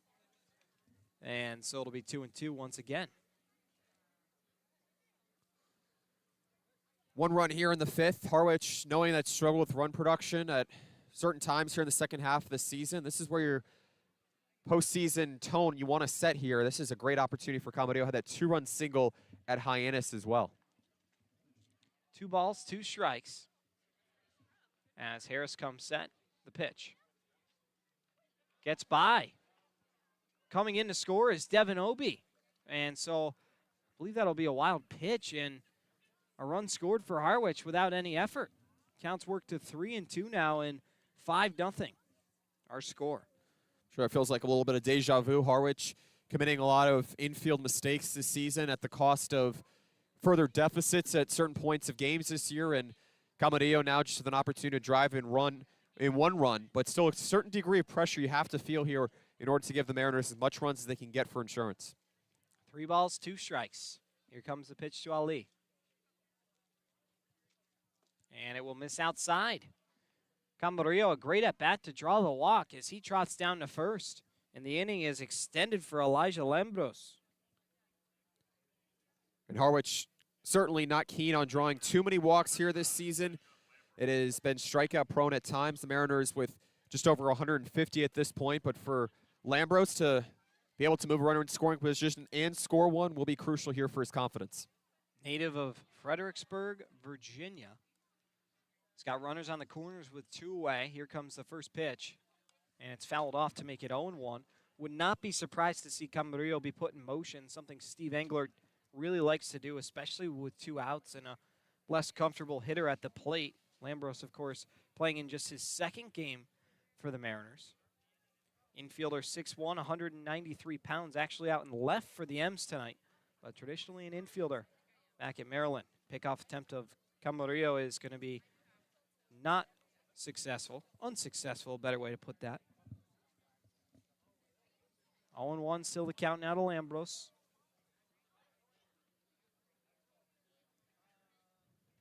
Harris comes set, trying to get out of the inning with just the 2 runs that have come across. Now be a 1-1 count. Lambros hit .288 with 64 hits, also had 14 home runs in his first season at Maryland. Former South Carolina Gamecock. Didn't really enjoy his time there and elected to go over to Maryland. Thought he would perform better, as now the count 1-2.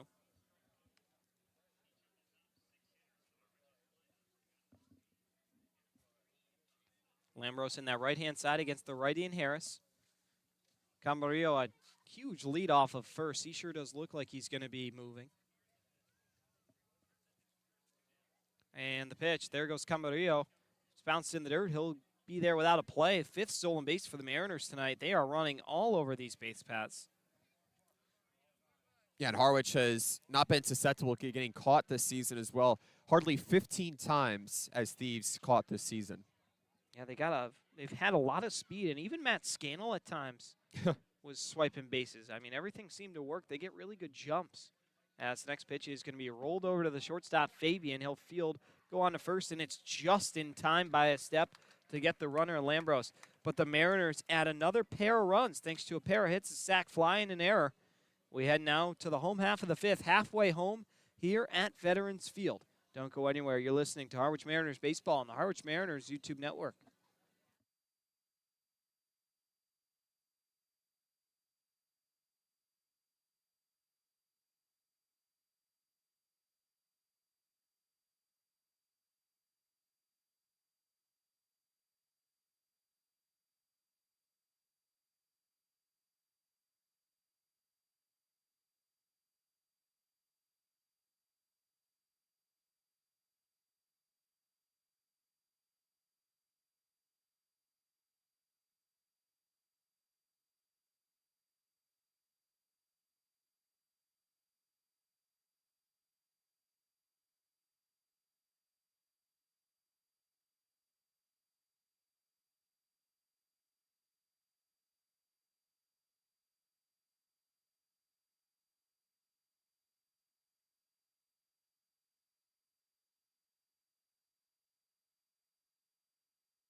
Back here, home half of the 5th inning. Mariners leading 5-0 here as first pitch to the leadoff man, and Fabian is popped out right into the glove of Ethan Anderson. We're underway here in the 5th, 1 down.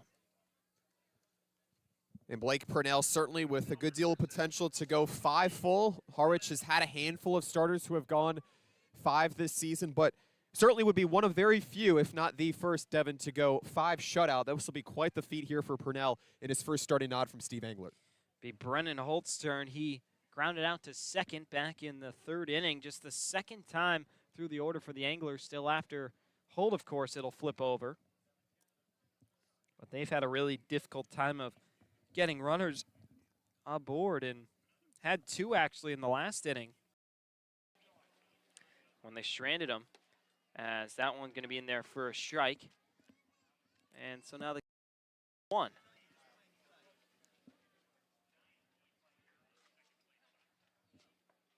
Brennan Holt in center field tonight for the Anglers. That left-hand side, the pitch misses just up and away, and so it's 2-1. Native of Baton Rouge, Louisiana, actually going to be playing for LSU this upcoming season. Played for Oklahoma State back in 2023, so got to be thrilled to be joining the defending national champions in his home area. As that one's lined into right field for a base hit, just past the leap of Ethan Anderson, and so that will be just the 4th hit. But they got something here in the 5th. Yeah, just left a fastball a little bit high that time, and Holt's doing what he does best for Chatham this season with pull hit to the right side and a little bit of life here in the 5th inning. Of course, a ground ball double play can clear. Chatham this season has grounded to 16 double plays. Caden Kent's turn. He's flied out to right and also doubled. That double came back in the 3rd inning. See if he can put a charge into one here. It's going to be lined up the middle into center field for a base hit. Back-to-back singles for the Anglers, and now they're trying to chip away at the Harwich margin. Trailing 5-0, but now with nobody away, or rather 1 away, they have 2 on. Kent improves to 2 for 3, and a really great night for the All-Star. Yeah, I think that's going to do the day here for Blake Purnell, but the right-hander was magnificent. He got out of a jam back in the 4th. Steve Angler watched him leave runners on the corners, but I don't think he's going to watch him do it again here as his pitch count continues to go up. So we'll get a call to the bullpen. Meet the new arm on the other side as we step aside here from Veterans Field. 5-0 Harwich, 2 on, 1 away. As the Mariners make a change. We'll be right back and meet the new arm on the Harwich Mariners YouTube network.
Call to the bullpen, it's John Holubetz who digs in. The righty, 6'3", 185 pounds, native of Casca, Pennsylvania, and also Old Dominion, making his 2nd appearance for the Mariners.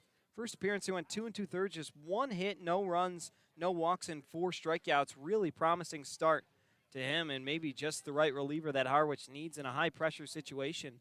2 on, 1 away, facing now Bryce Martin Gradzilinik. That is a mouthful wide, as you put it. It's just 4 different sequences or segments. Here comes the 0-1, and it's going to be in there for a strike to make it 0-2. Holubetz trying to get ahead early. Purnell's night was a great one, his best as a Mariner. 4 1/3, 5 hits. Currently no runs, although he's responsible for the 2 on base.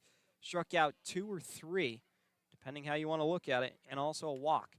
This one's chopped softly over to the second baseman, Rivera, to Camarillo for 1 on to first, in time. How about that for 6-3 for the Mariners? A really quick turn. It looked like they had no opportunity with how slow the ball was hit, but a smooth turn to get out of the inning. How about Holowitz coming in and taking out the trash? Mariners still lead at 5-0, the shutout intact as we head to the 6th. Be right back here on the Harwich Mariners YouTube network.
Kevin Keister set to start things off 8-9-1 for the Harwich Mariners, leading 5-0. It's been a really good night to be a Harwich fan thus far, and cruise control out here in Chatham with a comfortable margin.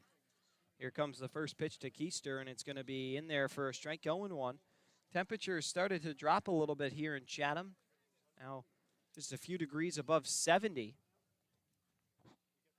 Lights are on, and as Wyatt, you would put it, baseball after dark here at Veterans Field. The next pitch just misses outside to make it a 1-1 count now to Keister, who's singled back in the second inning and struck out looking back in the fourth.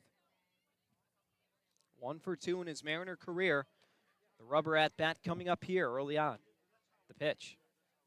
This is down low, and it's going to be now 2-1. And the only cost of baseball after dark, you just have to have the bugs. You have to find some sort of repellent for them. It gets really difficult, but no more beauty right now. The sun's still barely below the horizon. Yeah, I got a nice bug bite under my thigh, which stinks, as this one's going to be lifted out into right field. One bounce onto the wall. Rounding first, heading into second is going to be Keister, and he'll trot in there safely with a leadoff stand-up double. What a debut he's had here today. And now, with nobody away, the Mariners with a leadoff runner on second. That's a huge play for Keister, just to get your tenure started with the Mariners with 2 hits this past season at Maryland. Hit just over 300, reach base on almost 43% of the time, and that's key here for Daniel Rivera, that can provide you and follow up with some ground ball contact and some speed as well should he reach. Rivera's turn. He's walked and popped out to the catcher here tonight. Into the 6th inning we go. Harris still on the hill for the Anglers as Rivera gets into this one and flies it out to right field. It'll be a single for Rivera, as held up at third is Keister. He got a late break, didn't know if it was going to be caught.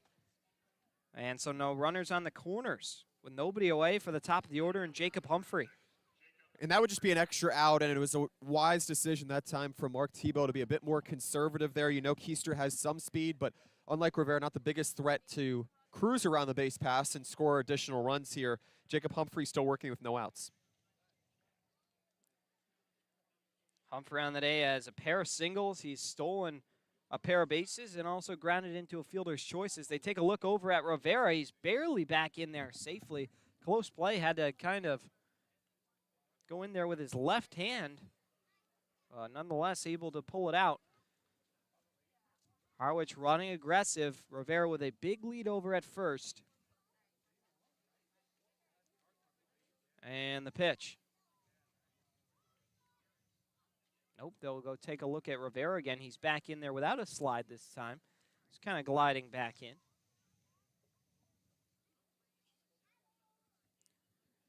Humphrey has really had a good night for Harwich, held down a solid center field. Still a clean game on defense for Harwich. Not too many times that's been able to be said. They've made right around 40 errors this season, actually mark it 41. Count is going to be a ball and no strikes to Humphrey. And the pitch. In there for a strike on the inside corner. Humphrey crowding the plate a little bit. And that one kind of crept in on him, but ruled a strike nonetheless. 1 ball, 1 strike to the UMass Lowell Riverhawk and Standish, Maine native. Rivera, another big lead. He's back in there safely on the pickoff attempt. He certainly looks like he'll be put in motion sooner rather than later. Big bats coming up, though, for the Mariners. Obi, Culpepper, and Anderson. The next 3 to follow Humphrey. Here comes the 1-1. Swing and a miss. Big hack that time from Humphrey, and it's 1-2.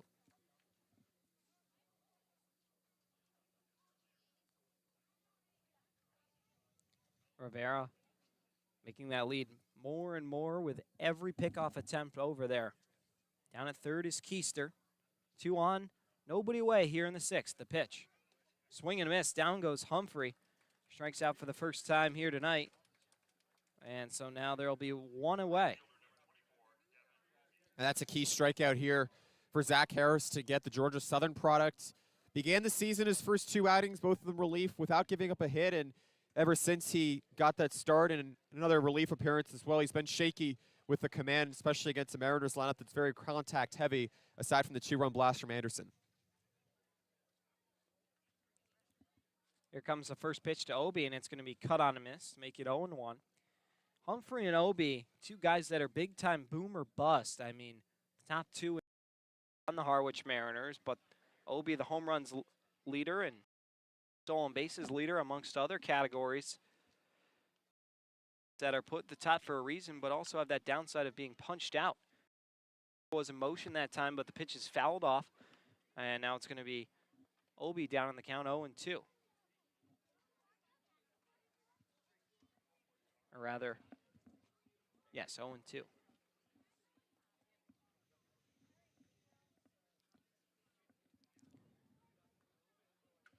Keister, a walking lead off first. Here comes the pitch from Harris. Bounced in the dirt. Nice stop that time by White as he's able to hold the runners. And we'll now have the count at 1-2. I wouldn't be surprised if Obi showed no hesitation to try and drive it deep here. You have runners on first and third. Mariners only have a few triples this season, but Obi also with a grand slam against Chatham 2 weeks ago. Pickoff attempt back in there safely is Rivera. Obi, a 6-game on-base streak heading into today. That's been moved to 7, and now a 3-game run streak for him. He's really done a fantastic job and was rewarded with that all-star game, but now continuing to produce for Harwich. He scored a pair tonight. 1-2. There goes Rivera as this one's popped up. Foul territory. Rivera trying not to get caught up as that one escapes out of play, and Obi able to have an extra life. Yeah, that's an extra break for Rivera as well. Hands on his hips here, maybe thinking that he went a little bit far that time. As much as you want to be aggressive with only 1 out in a hit-and-run situation, try and keep your runners moving. I think Rivera just knew that it was a little bit too shallow, and that would have been a costly 2 outs to end the 6th. You got to think he's a little tired with all the pickoff attempts back into first and also stolen base attempts that have been fouled, and he's had to retreat. It's just been a tough go. About set for another 1-2 pitch to Obi. And it misses up and in to make it 2-2. Nice at bat for Devin Obi here tonight. Obi was activated back on June the 17th, so he's now been in Harwich over a month, just about 6 weeks at this point. Leads the team in walks, RBI, home runs, and triples. Not a bad campaign as he rolls this one softly over to the shortstop Fabian on the first and in time, but a run does come in Keister. Rivera was in motion on the play, so he's in a second, no problem. Might have been a double play if that weren't the case. But Harwich, everybody doing their job, and now runner in scoring position for Kalen Culpepper and a 6-0 lead. And that time it was a relatively slow-moving ball. In addition to the placement, it would be tough for Fabian to try and get at second. Certainly wasn't in reach to try for an unassisted 6-3 double play, but Harwich still taking the runs that can get them.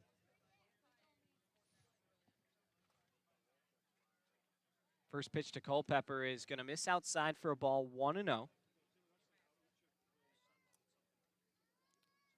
Culpepper on the day has been hit by a pitch, singled, stolen a base, and also grounded out to third. RBI opportunity for him this time. Swing and a miss, and now it's going to be a 1-1 count. Culpepper, a 3-game hit streak with his hit here tonight. Also has a 2-game run streak coming into today that he would love to extend. All starts with extending the inning here. As he fights that one into right field for a base hit. Bouncing. It's going to be picked up just in front of the wall. The play at second is Culpepper there in time. An RBI double for Kalen Culpepper, and it continues to be all Mariners here tonight. A shot out to right. 10th hit already for the Mariners just in the 6th inning. And it's 7-0.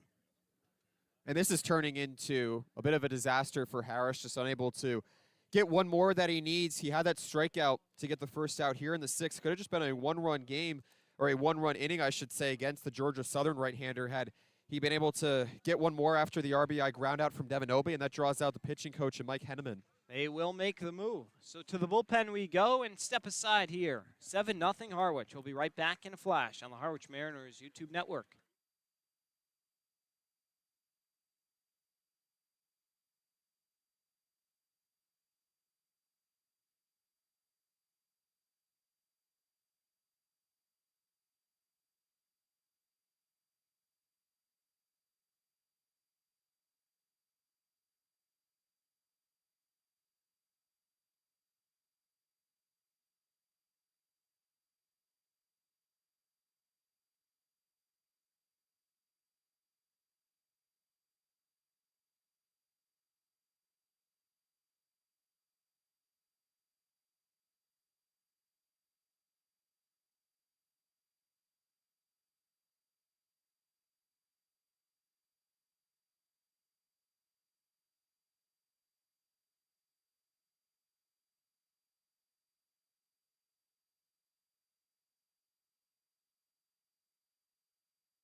Call to the bullpen, Ryan Verdugo now towing the rubber for the Anglers.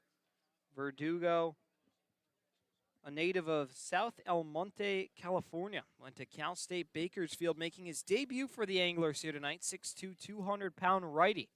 First pitch in there to Anderson's a strike, and it's 0-1.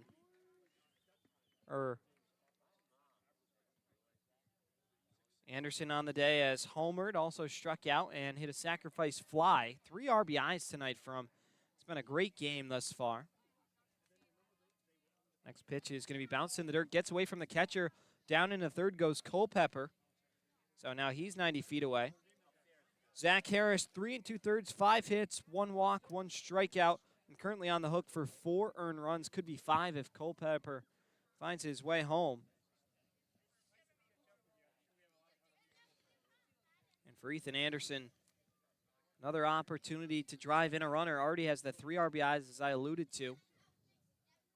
It's his first multi-RBI game of the season. Pitch in there for a strike. And so it'll be 1-2 now. And this pitcher in Verdugo averaged nearly 4 strikeouts per outing in 15 games. All starts this past season at CS Bakersfield. Here comes the 1-2. Bounced in the dirt. Nice stop that time by Hudson White. And so now it's 2-2. And Anderson, despite not having the best average this season, has held down a lockdown first base rather. Seems like everything hitting his way is scooped, picked, caught, you name it. He's been up to the task. Very smart and high IQ defensive player. 2-2. Popped foul off to the left. And so we'll stay there. Yeah, it's a 7-0 lead that Harwich can ill afford to lose at this point. It's one thing that if your relievers and Halbets or whoever else Angler decides to go to late in the ball game with just a few innings left for Chatham to try and come back, you still have to finish out strong here, try and keep Chatham to the minimum, if not 4 or 5 batters in each inning. 2-2 is going to be grounded to the right and off the second baseman and Bryce Martin Grodzolanek into right field. And Ethan Anderson gets the job done, driving in Kalen Culpepper. We'll see how that play is scored. And it's a hit. So 4th RBI of the day for Ethan Anderson. That's the 2nd best mark for a Mariner this season behind just Lorenzo Carrier, who had 5. He's been fantastic. A multi-hit game for Anderson as well. One he desperately needed, his 2nd of the season. So now it'll be Brian Arndt. First pitch to him is going to be fouled back and over towards the restroom once again into the parking lot. And it's 0-1 to the Mariner catcher. So the line can finally be closed for Zach Harris. He gives up 5 earned runs on 5 hits, a walk, and a strikeout in his 3 2/3 innings. One he'll want to forget about, but game goes on as Arndt lifts that one down the line, but I believe foul. Anderson was going hard off of first base and rounding second. But Arndt saw it the whole way, didn't move too far out of that batter's box. So he climbs back in with the count 0-2. Brian Arndt, the only Mariner to start in the All-Star game this season. Although 6 were named, he was the one that got the honor of catching the first 3 innings, which was pretty cool in front of the home crowd. And got to be pretty cool for his parents. The Arndts, very loyal fans. They're at every game in the concourse cheering on their son. And so to see him start had to be a pretty emotional moment as he goes down swinging this time. And the inning ends. But the Mariners tack on 3 more and lead it 8-0. Heading to the home half of the 6th. We'll be right back. You're listening to Harwich Mariners Baseball on the Harwich Mariners YouTube network.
Nolan Schubert set to kick things off for the Chatham Anglers. They're looking at an 8-0 margin. And Wyatt, I tell you, this looks like the game between these two back on June the 30th, in which Chatham won 8-1. Of course, the roles being reversed in that sense.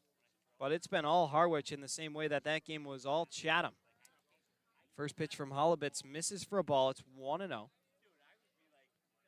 So Blake Purnell, what an outing. Scoreless, 4 1/3, 5 hits, 1 walk, and 2 strikeouts. Unfortunately, won't be eligible for the win because he did not go 5. But if his team does go on to win, he is a huge piece of that. Count is 2-0.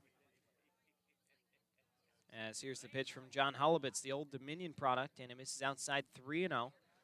Yeah, Purnell has actually had 8 of 9 retired at one point before he was actually pulled after the 4 1/3 innings. I mean, he was monumental in order to getting to settle in. Pitch in there for a strike, 3-1. Yeah, that 4-6-3 double play that Holubitz was able to draw really helped the Mariners get out of that jam back in the 5th. 3-1. Misses down low, and it's a 5-pitch walk to Nolan Schubert, who will accept his base down at first. And leadoff man is on for the Anglers.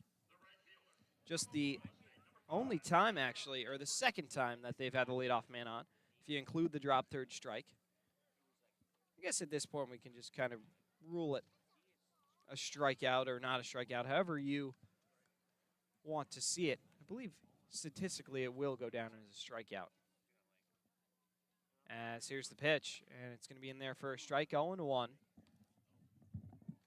Batter is Tyler Wolfert. On the day, he's struck out twice. First at bat against Holubitz this time. We'll see what he's able to do. The pitch. Misses outside. And so it'll be a ball and a strike. Wolfert, the cleanup hitter. As I mentioned, transferring to LSU this past season at 327 for the Cowboys. Pitch is going to be in there for a strike. 1 ball, 2 strikes. Played his first game back on July 16th versus Brewster. Actually was a pinch hitter in that one, grounded into a double play, and then has had just about a hit-a-ball game since then in every game he's participated in, with the exception of the doubleheader against Orleans, in which he had an offer. 2 balls and 2 strikes as they appeal the swing, and he did not go. So says Jim Fonseca.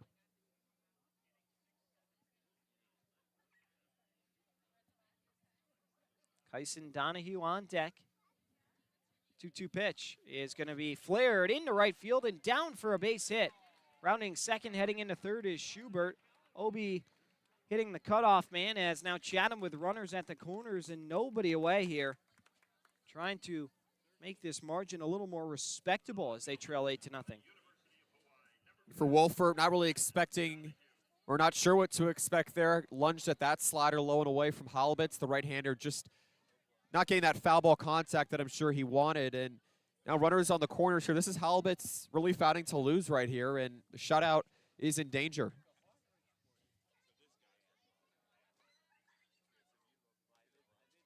First pitch to Wolfert is going to be in there for a strike, 0-1.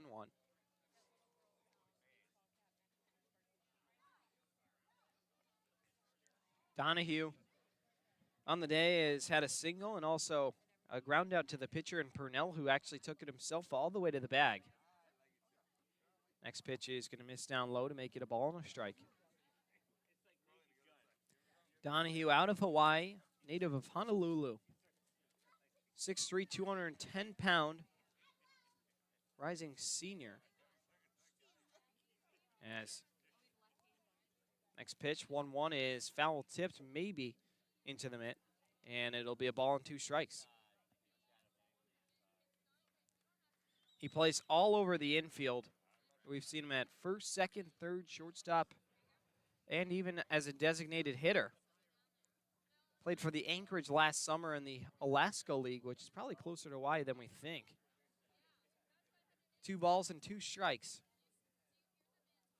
Manager Marty Lees says there's a reason why I put him at all 3 bags this season. There's definitely something special there. He's a smooth fielder.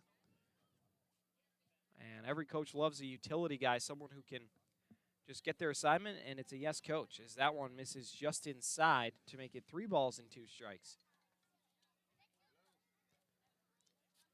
Chatham trying to excite some life into the home crowd here as we approach the top of the hour in what's been a slow-moving ball game, but he had Harwich with an 8-0 advantage over the Anglers.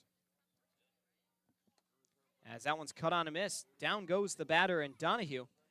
Be a strikeout for the batter, or the pitcher rather, and Holubitz, his first of the night, and there's one away. Yeah, he had nearly 5 strikeouts to every walk issued at Old Dominion this past season. Holubitz was very efficient through his near 43 innings that he pitched, had 2 wins and 1 loss there, looking for that first win here. Should he be able to keep Harwich ahead by 8 runs here? Lane Forsythe digs in and takes strike 1 on the inner part of the plate. Forsythe has grounded out to short and also singled back in the 4th inning.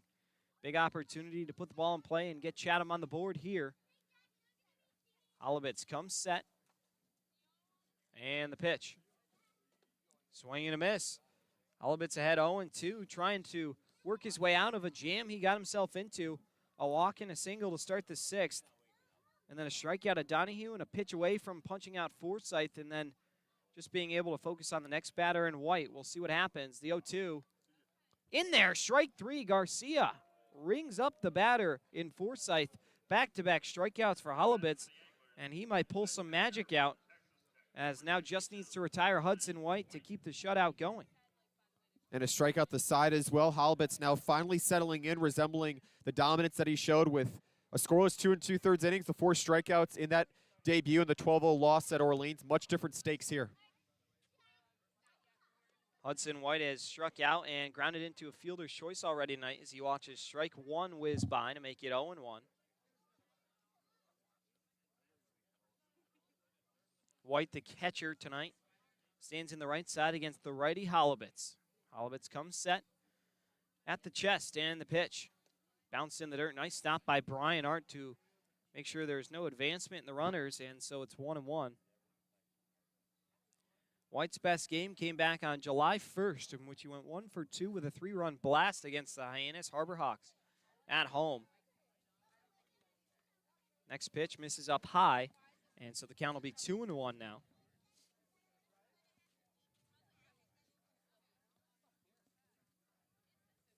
Made his debut back on June 19th, went 0 for 4 with a strikeout. He's been in Chatham ever since. Now over a month now as well. The pitch. Down in the dirt. And so it'll be 3-1. Holubitz got to be careful here. Can't leave anything over the plate. But also has got to hit the strike zone. No more pitches to waste. Derek Fabian on deck for the Anglers. Beautiful night here in Chatham as the weather definitely cooling off. I threw on my sweatshirt. Might not have needed to, but it kind of works as bug spray, if you will. 3-1. Just misses the outside corner. It's a 5-pitch walk. Second that Holubitz has issued in the inning. And so now bases loaded with 2 away for Derek Fabian. It's 2-out situations that Chatham has been able to pick up on really ever since the 3rd inning, and you consider how well Blake Purnell settled in the first time through the order, only allowed 1 base runner, but Kane Kent with the 2-out double back in the 3rd, and then a little bit of trouble for Purnell in the 4th as well, and Holubitz. First pitch in there for a strike to make it 0-1. Holubitz has done a good job since he entered the 2-out mark of the 5th with that 4.63 double play. It'd be interesting to see here if he can either get 1 more strikeout or a little bit of ground ball contact. His defense hasn't been moving in a little while. 0-1 in there for a strike right down the middle. Fabian keeping the bat on his shoulder, and it's 0-2. He's grounded out to second and popped out to first already in the ball game. We'll see what he's got in store here with 2 away and 2 strikes on him with the bases loaded. The pitch from Holubitz is spoiled back into the netting. Nice pitch that time, but able to stay with it and put a defensive swing on it was Fabian, and so we stay where we are at 0-2.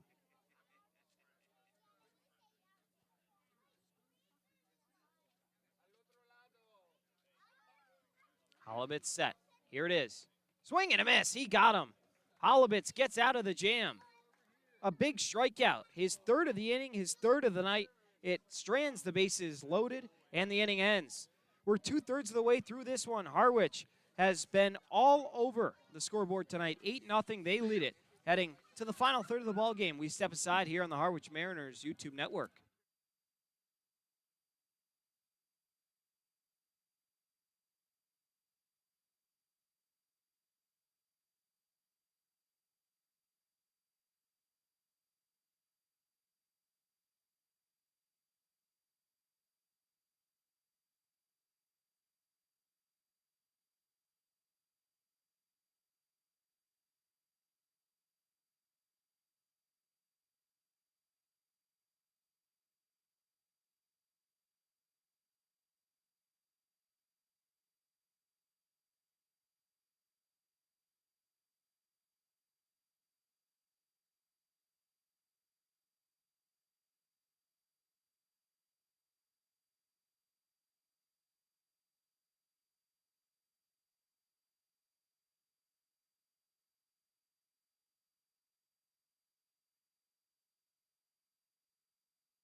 We welcome you into the 7th inning. Harwich leading 8-0 as I turn the play-by-play honors back over to my partner Wyatt the rest of the way. Wyatt.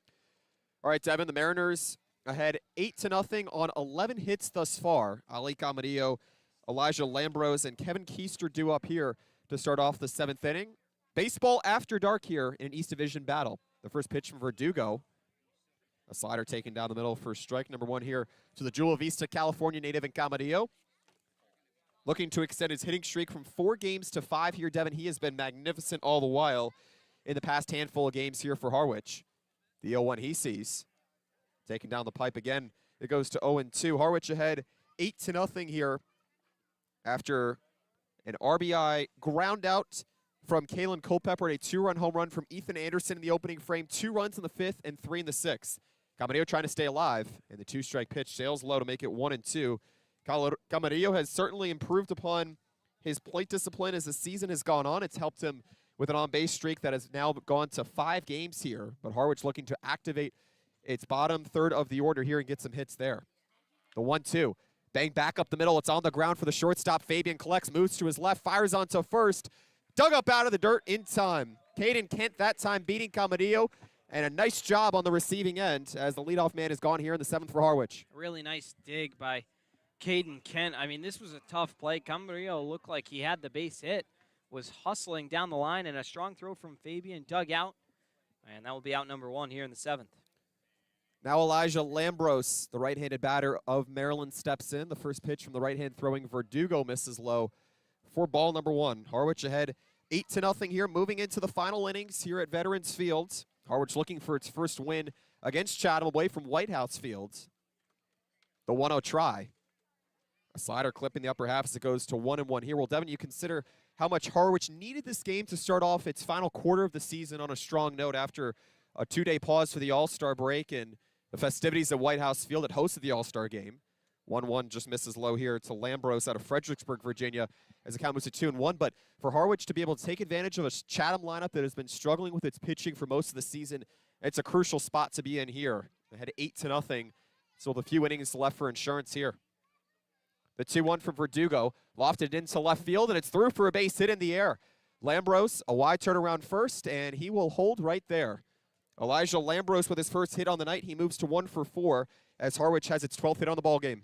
And his first hit as a Harwich Mariner. Got to feel pretty good. Went 0 for 3 in his debut, and now finally able to check in with a really nice piece of contact into left. And that's how the inning starts. So one away and one on here for Kevin Keister, another Maryland product. Also from the state of Maryland as well, looking to move his teammate and Lambros into scoring position here. Verdugo now out of the stretch. And the first pitch, a check swing, and the appeal down to first as James Fonseca appeals it was a yes. So it's strike one here to Kevin Keister. 2 for 3 here today, Devin. I mentioned a moment ago how Harwich has been looking for balance towards the bottom of the lineup. Keister has been leading that here, as it's a righty-righty battle here with Harwich ahead 8-0 with one away here in the 7th. The 0-1 offering inside as it backs him off the plate, off the glove of White. It's still a good stop to prevent it going to the backstop, as it's 1-1 here to Keister. Entering today, the Mariners only winning one of their last 5 games. It was a convincing victory against the Katuitt Kettleers. 10-2 before losing at Hyannis before the All-Star break.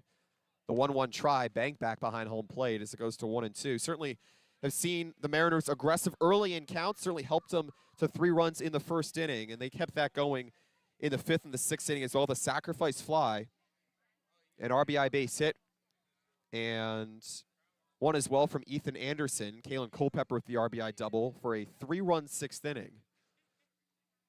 Keister trying to stay alive. The 1-2 bounces in front of the plate as Verdugo now stoops down on the mound here, knowing that he's losing a little bit of command here.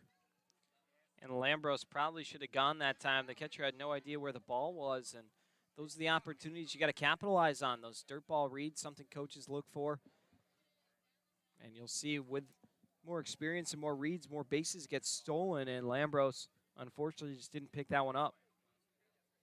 Keister making his debut today here out of Maryland at 5'9", 185. What a tandem this could be if he and Lambros are able to provide some sparks at the bottom of the order for the rest of the season here, which about 10 games left. The 2-2. Just taken outside. A good discipline that time from Keister as the count runs full on the fastball. This past season at Maryland, Keister hitting .303 to help the Terrapins of the Big Ten to their first conference tournament title. He actually hit at least 300 for his 2nd consecutive season. The payoff pitch, a cut and a miss that time. Keister with a fastball blown by him. There are 2 away. Verdugo, meanwhile, getting his 2nd strikeout here, starting to settle in a little bit despite giving up a leadoff hit in the 6th. See what Rivera can do here. Already's had a decent ball game, a walk and a singles, come around to score. An opportunity to make something happen here. Every Mariner has gotten on base one way or another in this lineup. Really encouraging thing to see when you see everybody pulling a decent amount of weight, and now the reward's paying dividends. And it's paid dividends in the sense that for the Mariners, who are last in the Cape Cod Baseball League, Devin, at just under 4.5 runs scored per game, to be able to have this kind of explosive outburst in particular innings, to have these near big innings, although they haven't gotten 5 in any particular inning, has been huge for them to establish a great lead early. Next pitch missing low as it's quickly 2-0 here to the Southern New Hampshire transfer in Daniel Rivera. So Harwich ahead of Chatham 8-0 here in its final trip to Veterans Field. 2 away here in the top of the 7th. A ground out and a strikeout, getting Verdugo, the reliever, a little bit closer. The pitch fouled back as it goes to 2-1. Good swing that time from Rivera. You can tell he really wants to hit, and he's been a huge addition ever since arriving in Harwich, when, especially at the time when there was no Culpepper or Seaver King. He filled in real nice, plays a fantastic right side of the infield at second base, and now starting to put together some offense. It's been huge to add this late in the season. 2-1 is loop back behind home plate.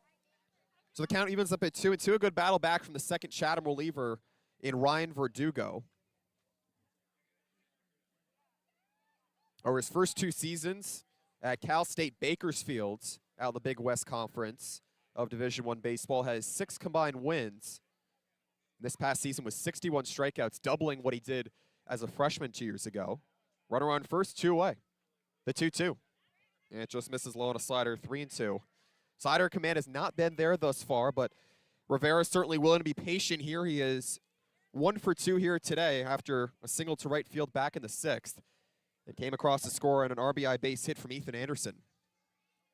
Lambros with a strong lead off of first, nobody covering him. The payoff pitch, and it's low, as winning the full count battle that time, Rivera. And that is something he has grown increasingly better at as Lambros goes into second. 2-out rally. He's able to provide that and be able to foment that kind of production. The leadoff hitter, Jacob Humphrey, comes back up here with a little bit of life to his platter here. Yeah, and Humphrey's had a really nice game. A pair of singles, pair of runs, also stolen a few bases. I mean, not much you can complain about with Humphrey's performance tonight, and now a chance to add to his big night. First pitch on the way to the UMass Lowell product in the dirt in front of the plate, to go blocked by White, the catcher. Ball number 1 here to the Standish Maine native. 2 for 3 here today. What more could you ask for out of the leadoff spot in your lineup for 20th year field manager in Steve Englert? As Verdugo has a word with first baseman in Caden Kent out of Texas A&M, and that adjourns. So it's Lambros on second, Rivera on first here after the 2-out walk. The Mariners looking to add more here to their 8-0 lead here at the top of the 7th. The pitch. Fastball taking the inner half that time as it goes to 1-1 here to Humphrey. 5'10", $180. A righty-righty battle here with Verdugo in his second inning of relief here with Chatham behind 8-0. The 1-1. Caught and missed. Now it goes to 1-2.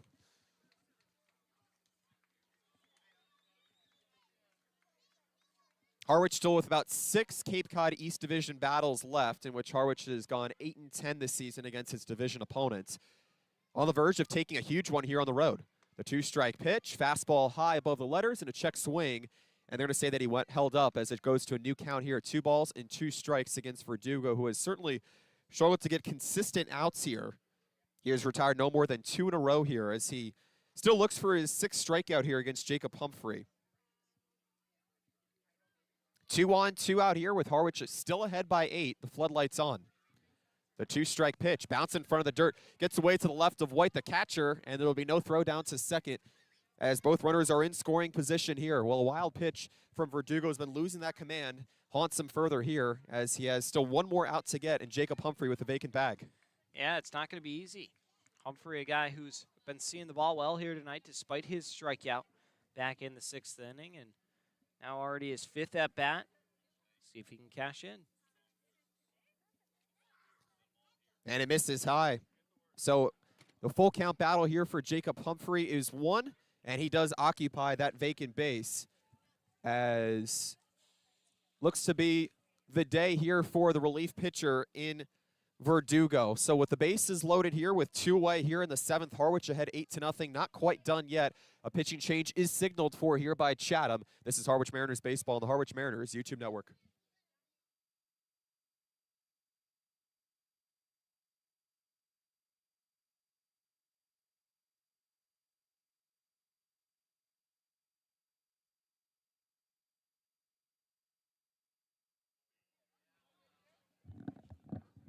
No pitching change quite yet here for Chatham as it sticks with its 2nd reliever in Ryan Verdugo out of Cal State Bakersfield. The bases loaded. Mason Guerra running for pinch for Jacob Humphrey at first after earning the 2-out walk.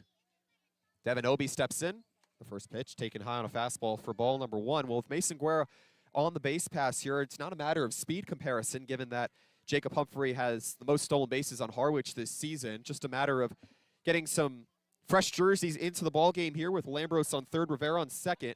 The pitch looped back behind home plate as it will just go into the concourse here. Still a lively crowd here, near capacity ever since first pitch on a breezy night here in Chatham with the floodlights on. But Devin Obie, with already a grand slam this season, came against Chatham as well. What an opportunity for him here with the Mariners still ahead 8-0, 2 away in the 7th. Yeah, it would be nice to kind of manifest it, speak it into existence. Another guy who's had a decent night here tonight, reached on an error, is lined out, and also singled. The 1-1 try, a check swing, and the first base umpire, James Fonseca, appeals no. It's 2-1 here to Obie, the Nashville native. Single to center field back in the 1st, line out to shortstop in the 2nd. Reached on an E5 back in the 5th as well. Bases juiced here for the Duke outfielder. The 2-1. Misses low, the back pick down to 1st, and they're going to get Guerra just in time. Mason Guerra pinch running for Jacob Humphrey after the 2-out walk as Ed Marco, the first base coach, tries to give a piece of his mind to James Fonseca, but the inning draws to a close, the half inning for that matter, as Harwich leaves the bases loaded and scores no runs on no hits, no errors, and leaves 3 on. 1 hit for that matter, and the 1-out single in Elijah Lambros as Harwich still leads 8-0, and it's time to stretch here at Veterans Field in Chatham, Massachusetts. An 8-0 lead for Harwich. This is Harwich Mariners baseball on the Harwich Mariners YouTube network.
Eight to nothing lead for the Harwich Mariners at Veterans Field in Chatham, Massachusetts, facing the Chatham Anglers for the final time on the road this season. John Halibut's the first pitch here to Brennan Holt is fouled to the left side and over the screening for strike number 1 here. Wyatt Kopelman and Devin Dobeck here on the Harwich Mariners network. A gorgeous night for baseball and what has turned into baseball after dark. The floodlights fully on here in a near capacity crowd in Chatham.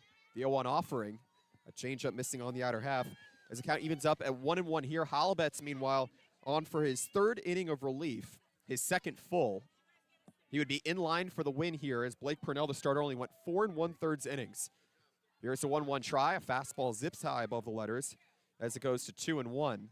A little bit more on Halibut's, the Pottsville, Pennsylvania native at 6'3", $185, coming off his first scoreless relief outing on the season in his debut.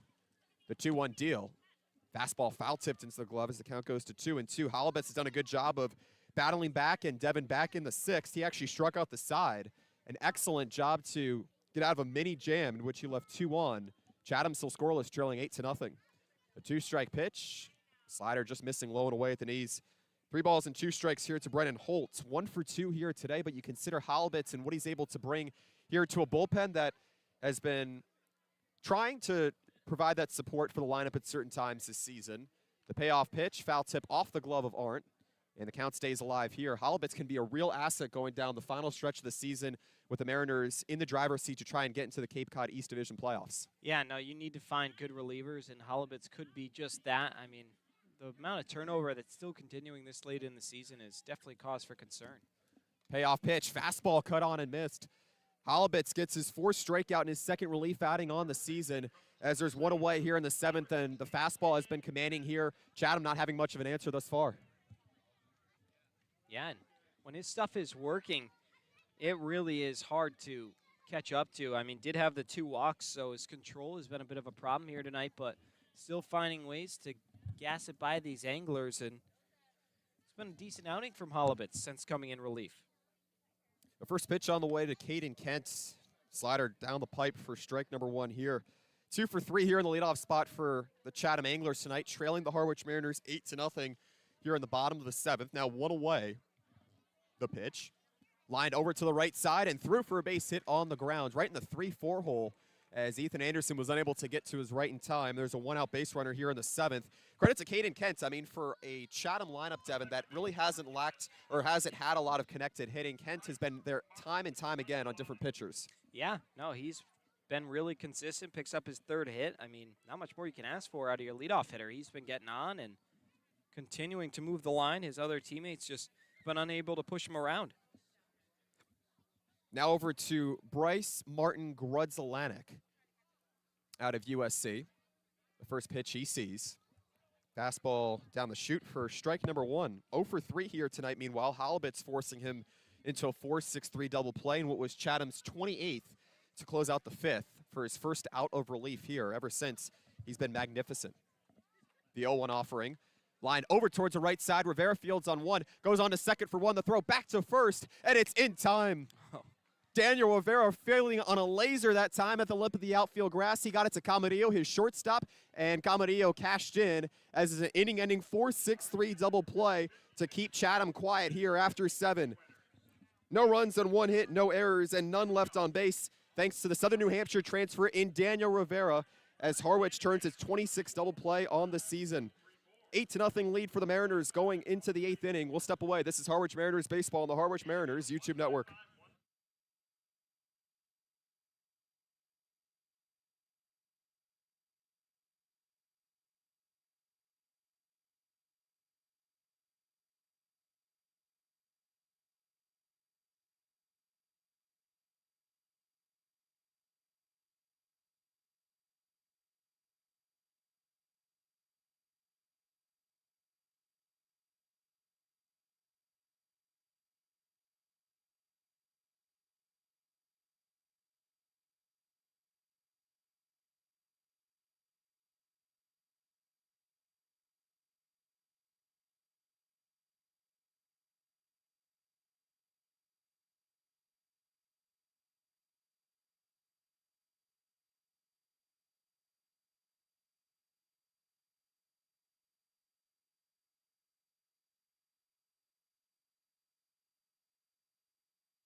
Still an 8-0 lead for the Harwich Mariners over the Chatham Anglers here in baseball after dark at Veterans Field in Chatham, Massachusetts. A new pitcher into the ball game here for the Chatham Anglers. Their 3rd reliever used tonight, and it's Sam Simmons out of Panola College.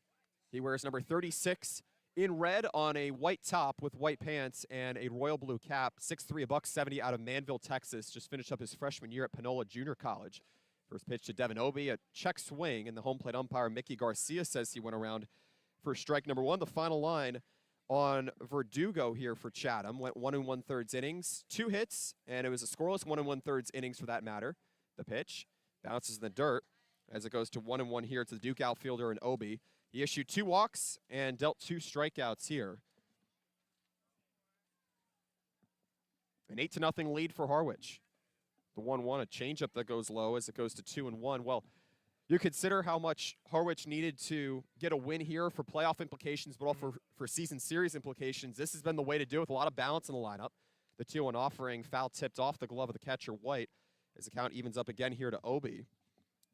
And it started at the top of the lineup. You got that 2-run home run from Ethan Anderson back in the first and what was a 3-run opening frame for Harwich, in addition to some stellar pitching out of Blake Purnell. I mean, I don't think I've seen Blake pitch any better after that scoreless 4 innings he gave in his debut in that 5-5 tie against Hyannis. Obi has to protect. The 2-strike pitch misses low, 3-2. Another good characteristic for this Harwich lineup, Devin, just how they've been able to get ahead in counts and if not battle back, as Obi is now in his 3rd 2-ball count.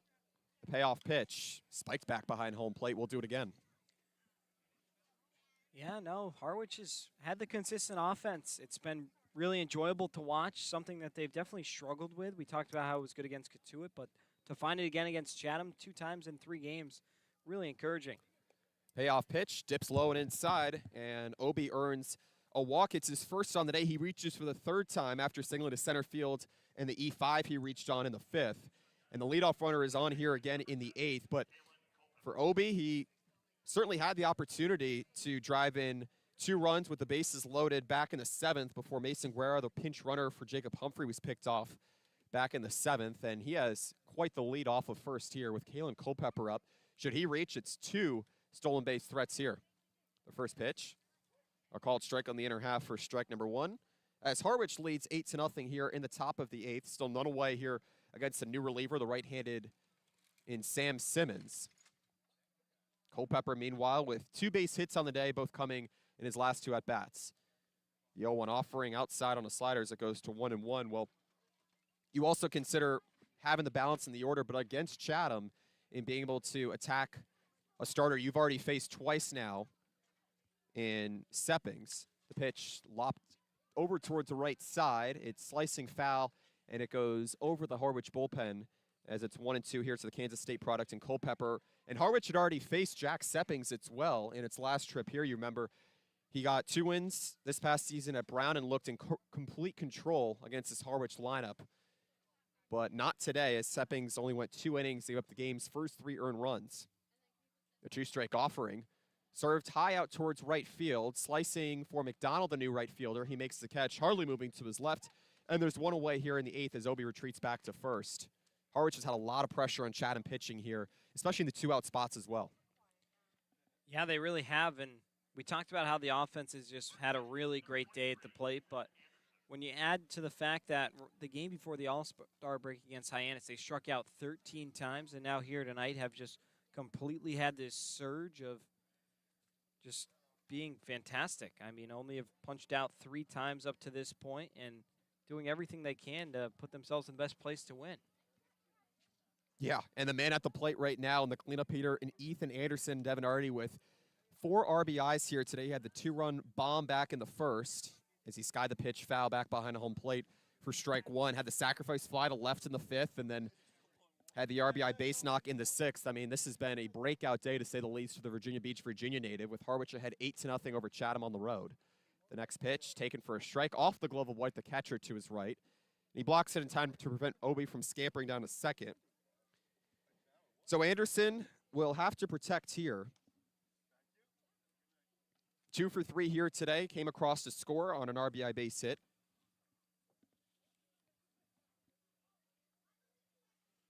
Obi on first, 1 away here in the top of the 8th. Mariners ahead 8-0 over the Anglers, on the verge of taking a 3-2 season series lead. The 2-strike pitch, missing high above the letters, 1-2. But, I mean, we talked about it earlier, Devin. Chatham with an ERA of just south of 7 in its last 10 games. And, I mean, certainly a resilient effort all the while to be able to come back and tie it at 12 as it finished in 8 against Katuitt a few nights ago. The next pitch hits Anderson, the left-handed hitter, on the inner shoulder, as Obi will go down to second, Anderson into first as the game's second hit batsman. Harwich has worn them well here tonight, but Anderson certainly reaching base almost every time he's been up. Yeah, it does not feel good. I'll tell you that for free. I mean, you do it for your team, but unfortunately it's a tough price to pay sometimes. Anderson seems to be okay. It looked like it could have caught him in the hand, but seems to be all right. Really encouraging sign. Now movement on the base pass here for Brian Arndt, the UNC Wilmington catcher. First pitch missing low for ball 1. Arndt had a single back in the first after the 2-run home run from Ethan Anderson. An opportunity here to drive in one with Obi on second, Anderson on first, one down here in the top of the 8th. The pitch, a fastball missing high and inside of the letters, 2-0. And how about that 10-game on-base streak as well for Brian Arntz? Now is at 11 games for that matter. Moving into 12 here after reaching with the single. The 2-0 offering high. 3-0 here. Now the catcher in white having to go have a word here, as Chatham has yet to signal for a pitching change here. And you have to figure, Devin, that with Simmons being in his first inning of relief here as the third reliever for Chatham, not much of a long leash aside from the fact that you don't want to waste too many pitchers here with it already being an 8-0 deficit, and Chatham really not playing for much at this point in the season as well. Well, they're playing to make the playoffs, I'll tell you that, but it's going to be a really difficult task if they're dropping this one. I mean, they can still catch Brewster. I think only 3 games behind them, but it's going to be really tough when both teams are doing everything they can to win and one has a serious advantage. So we'll see if Chatham can string together some late surge, but especially playing 11 games in the next 10 days, it's going to be a fatigued team. Not going to be easy. They're going to have to put together not necessarily a historic run, but definitely a jaw dropper. Next pitch to Arndt takes him on the inner elbow that time, the right-handed hitter.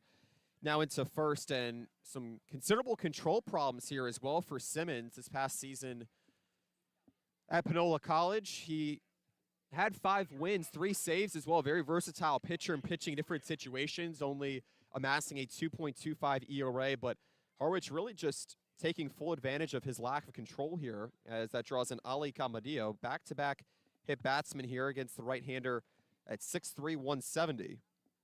Camadillo still looking for his first hit here, trying to extend his hitting streak as he takes it low and inside, just the shoe tops on a slider for ball number 1, with Harwich ahead 8-0 and just 1 down here in the top of the 8th.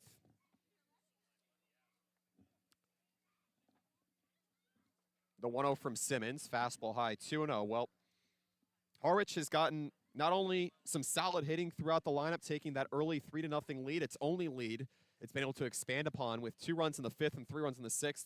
John Holbetts has been excellent, the 2-0. Change up just at the knees as it's 2-1. And you have to think, like, how does this continue to carry forward when you're Harwich? You're looking to put together a late season winning streak, had 5-game winning streak back in the first half of the season with the bases loaded here for Camadillo as he watches at a slider low and away as it's 3-1 here. I mean, how does this continue to materialize? You've had so many additions and departures from this roster. It can be hard to find that kind of synergy throughout the lineup. The 3-ball offering to Ali. He cuts and misses that time. Almost looked like a big wall hack that time as it's 3-2. Yeah, no, it just starts with winning each inning, and that's something that Harwich is going to have to do. It starts tomorrow when you return back home after this one. 3-2 is shot out towards left field. It splits the outfielders. One will score in Obi from third, and the second right behind him in Ethan Anderson. A 2-run double here for Ali Camadillo, and the Mariners now take a 10-0 lead here in the 8th as Camadillo's hit streak extends to 5 games. And yeah, you heard the crowd ooh as soon as that thing left the bat. A shot out into the gap and left center field, and gets 2 home. Mariners now up to 13 hits. I believe that ties their season high, Wyatt, which they've touched a couple of times, and now up to 10 runs as well. So the Maryland product in Elijah Lambros digs in after the 2-run double here from Camadillo. First offering high and outside, and as it gets away from the catcher in white as he scampers to his right to retrieve. Command has not been there here for Simmons thus far. The third reliever here for Chatham after Ryan Verdugo went 1 1/3, held Harwich scoreless. A 10-0 lead here for the Harwich Mariners in Chatham. The next pitch taken on the upper half as it goes to 1-1 here to the Fredericksburg, Virginia native. So now Camadillo on second, Brian Arntz on third. He reached as a hit batsman. Harwich looking to extend its lead further here. The next pitch, a fastball zipped on the upper half as it goes to 1-2. Here to Lambros. Still looking to see the Mariners' single game or single season high for hits in a ball game. Devin, you mentioned it being 13. A 2-strike pitch, bounced in the dirt right in front of the plate as it's 2-2. Still looking here as Mariners have 2 in scoring position ahead 10-0. 10 runs on 13 hits for Harwich, no runs on 7 hits and an error committed by the Chatham Anglers. 2 balls, 2 strikes here to Lambros looking for his second hit. He's 1 for 4. And the pitch, shot high out towards left field, slicing left, and it goes foul. Yeah, put a good shock into that one, but it just continues to fall away. If it's fair, it might have been gone. Really good swing that time from Lambros. Now just got to straighten it out. 2 outs, 2 on here in the 8th. Simmons deals the 2-strike pitch, and it's outside as the count runs full. Here to Lambros out of Maryland. Arndt on third, Camarillo on second after the 2-run double from former CSU Northridge product in Camarillo, set to go to Texas A&M. He has been dominant in his all-star form again here tonight. The payoff pitch zips back up the middle and past the glove of Fabian. One across the score in Arndt, and right behind him will be Camarillo as he's charging past third. There'll be no throw to the plate, and it's a 2-run single here for Elijah Lambros as the Mariners extend their lead, and it's 12-0 here in the 8th. Yeah, they just pile it on, and there's your 14th hit, now up to 12 runs as well. I believe that also ties their season-high runs total. So Harwich pulling out all the stops to try and blow out the Anglers, assert that they deserve to be in the playoffs here tonight in front of a shocked crowd. So Kevin Keister out of Maryland steps in again with Elijah Lambros on first. Harwich ahead 12-0. First offering, a hack and a swing high out towards the right field side. In first base, Kent's trying to make the catch on the fencing side of the first base side, and it's out of play. Well, how about Elijah Lambros, in order to drag in 2 more runs here, was able to battle enough in the count in which he drew it full in the 8th. And the Mariners now with 12 runs on 14 hits. Harwich, when leading after 7 innings this season, 13-2. The pitch, a slider fit on the upper half for a strike. So 0-2 the count here to Keister.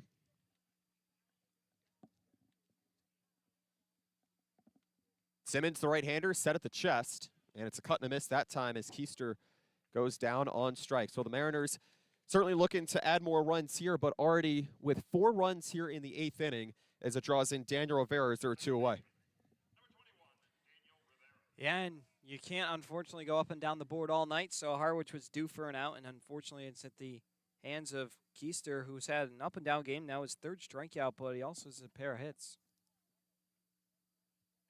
Rivera at 5'9", 180, just watches it outside and low for ball number 1 here. Harwich ahead 12-0 in the top of the 8th in a Veterans Field in which the crowd has begun to file out here. It has been quite the offensive fireworks display for a Harwich team that desperately needed a win on the road here. Also a late one, not to mention. I mean, 20 of 10 right now. Yeah, I didn't even pay attention to that, Devin. Already past the 9:30 mark as well. Mason Guerra on deck after pinch running for Jacob Humphrey back in the 7th. The pitch, shot high and deep out towards left field, backing up to the track. Donahue, he's at the track. He moves to his right, and he makes the catch. Daniel Rivera, the right-handed Southern New Hampshire product, gave it a drive out to left field, and it was on the verge of being a towering shot as the Mariners nonetheless get 4 runs to pad its lead here in the 8th inning. A huge 8th inning for the Mariners as they score 4 runs on 2 hits, no errors, and leave 1 on in Elijah Lambros. Simmons walks off the mound as the 3rd reliever here for Chatham as they move into the bottom of the 8th here at Veterans Field. For now, we step aside. This is Harwich Mariners baseball on the Harwich Mariners YouTube network.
12-0 lead for the Harwich Mariners against the Chatham Anglers on the road in Chatham for the final time this season. Wyatt Kopelman, Devin Dobek here on the Harwich Mariners YouTube network with you. We appreciate you spending your Monday night with us. John Holibitz, the right-handed reliever out of Old Dominion, back on the mound here, set to face Nolan Schubert, Tyler Wolfert, and Kyson Donahue. Harwich getting a 4-run 8th inning. The first pitch on the way to the left-hander. Taken for a strike on the outer half. Underway in the bottom of the 8th inning. Just an offensive masterpiece here from the Mariners, nearing season highs on runs scored and hits. And it goes outside as it goes to 1-1 here to Schubert. 0 for 2 here today with a walk back in the 6th. Harwich has hit just .233 with 16 RBIs entering today in the series. The 1-1 bounces in front of you, and he loses it to the backstop as it goes to 2-1. But it has looked anything but here, Devin. I'd say with all the scoring, the explosiveness that they've gotten, they got 4 in the 8th in addition to 3 in the 6th in the 1st. I mean, you might as well try and get the field goal unit out to just try and keep tacking on runs. They've looked to increase that lead time and time again. As the 2-1 goes inside at the knees, it's 3-1. I mean, you certainly have gotten everything out of your lineup and more. Certainly looking for it to be contagious for games to come. The 3-ball offering lined over the head of Holibitz, and it trails into center field and splits the middle infielders. And Chatham has its 8th hit on the ball game, and certainly has felt absent at times with the hitting, but you consider Chatham still showing some effort to stay in this one down to its final 2 innings. Yeah, and, you know, I admired that, especially seeing Harwich try and do that same task. It's not easy, especially playing when you're down by a dozen runs, but credit to Chatham trying to continue to play the game and take some notes into the game tomorrow. First pitch, high and inside with some chin music here to Tyler Wolfert, the right fielder for ball number 1.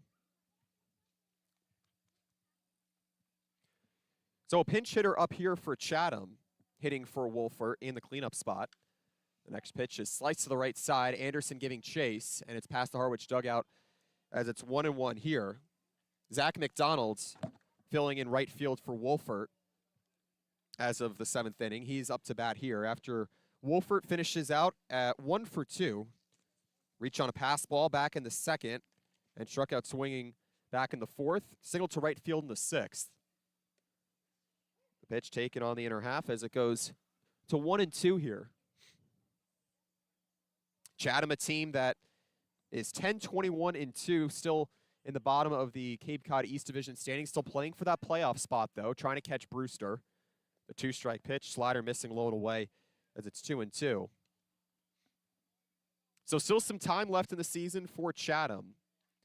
Meanwhile, for Harwich, not actually reaching a single game high for runs scored an inning, although it's felt like that at times here tonight, Devin. It had 6 in the first inning against Chatham the last time these two teams met at White House Fields. 1 on and nobody out. The pitch, tapped back behind home plate, foul. We'll do it again. Schubert on first with a leadoff single to center fields as Chatham trails Harwich 12-0 here in the bottom of the 8th inning, looking for at least some sort of run production here. Meanwhile, Holibitz on the mound here for his 3rd full inning. The 2-strike offering. Fastball cut on and missed. Foul tipped into the glove for that matter, as he has his 7th strikeout here in the 8th. I mean, Holibitz has really been commanding with the fastball, in addition to the fact that he's gotten 2 4-6-3 double plays to close out the 5th and the 7th inning. I mean, he's been able to exert himself a lot with such help from his lineup here tonight. And it kind of reminds me of what we saw from Joe Savino earlier on in the season. He would put himself in the jams, but then was efficient in getting out of them. We've seen Holibitz strand 3 runners on today, as well as another runner earlier on in the ball game. It's been really fun to watch him try and get out of these jams, and he's been successful. First pitch to Kyson Donahue in for a strike. The 0-1 zipped back behind home plate. 0-2 here.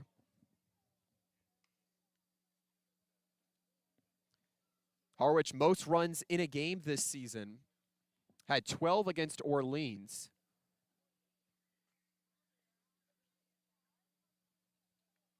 The 2-strike pitch from the right-hander Holibitz, a cut and a miss that time.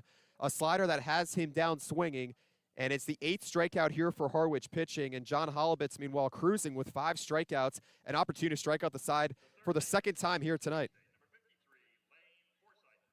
Yeah, they continue to just fan hitters. I mean, Holubitz has been fantastic. He's thrown just over 3 innings and continues to just pile it on, blowing hitters away. First pitch to Lane Forsyth, grounded back up the middle. Rivera tosses to second for 1, and it's just what the Harwich Mariners need to get out of the bottom of the 8th inning. Camarillo at the bag well in time as the second baseman and the shortstop connect as John Holubitz only faces 4 in the 8th inning. So Chatham scores no runs on 1 hit, no errors, and leaves none on, I should say, in Schubart. Well, the Mariners looking to carry this lead further here in the top of the 9th. They lead 12-0. This is Harwich Mariners baseball on the Harwich Mariners YouTube network.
Mason Guerra, Devin Obie, and Kalen Culpepper due up here as the Harwich Mariners start the 9th inning on the road here in Chatham, ahead 12-0.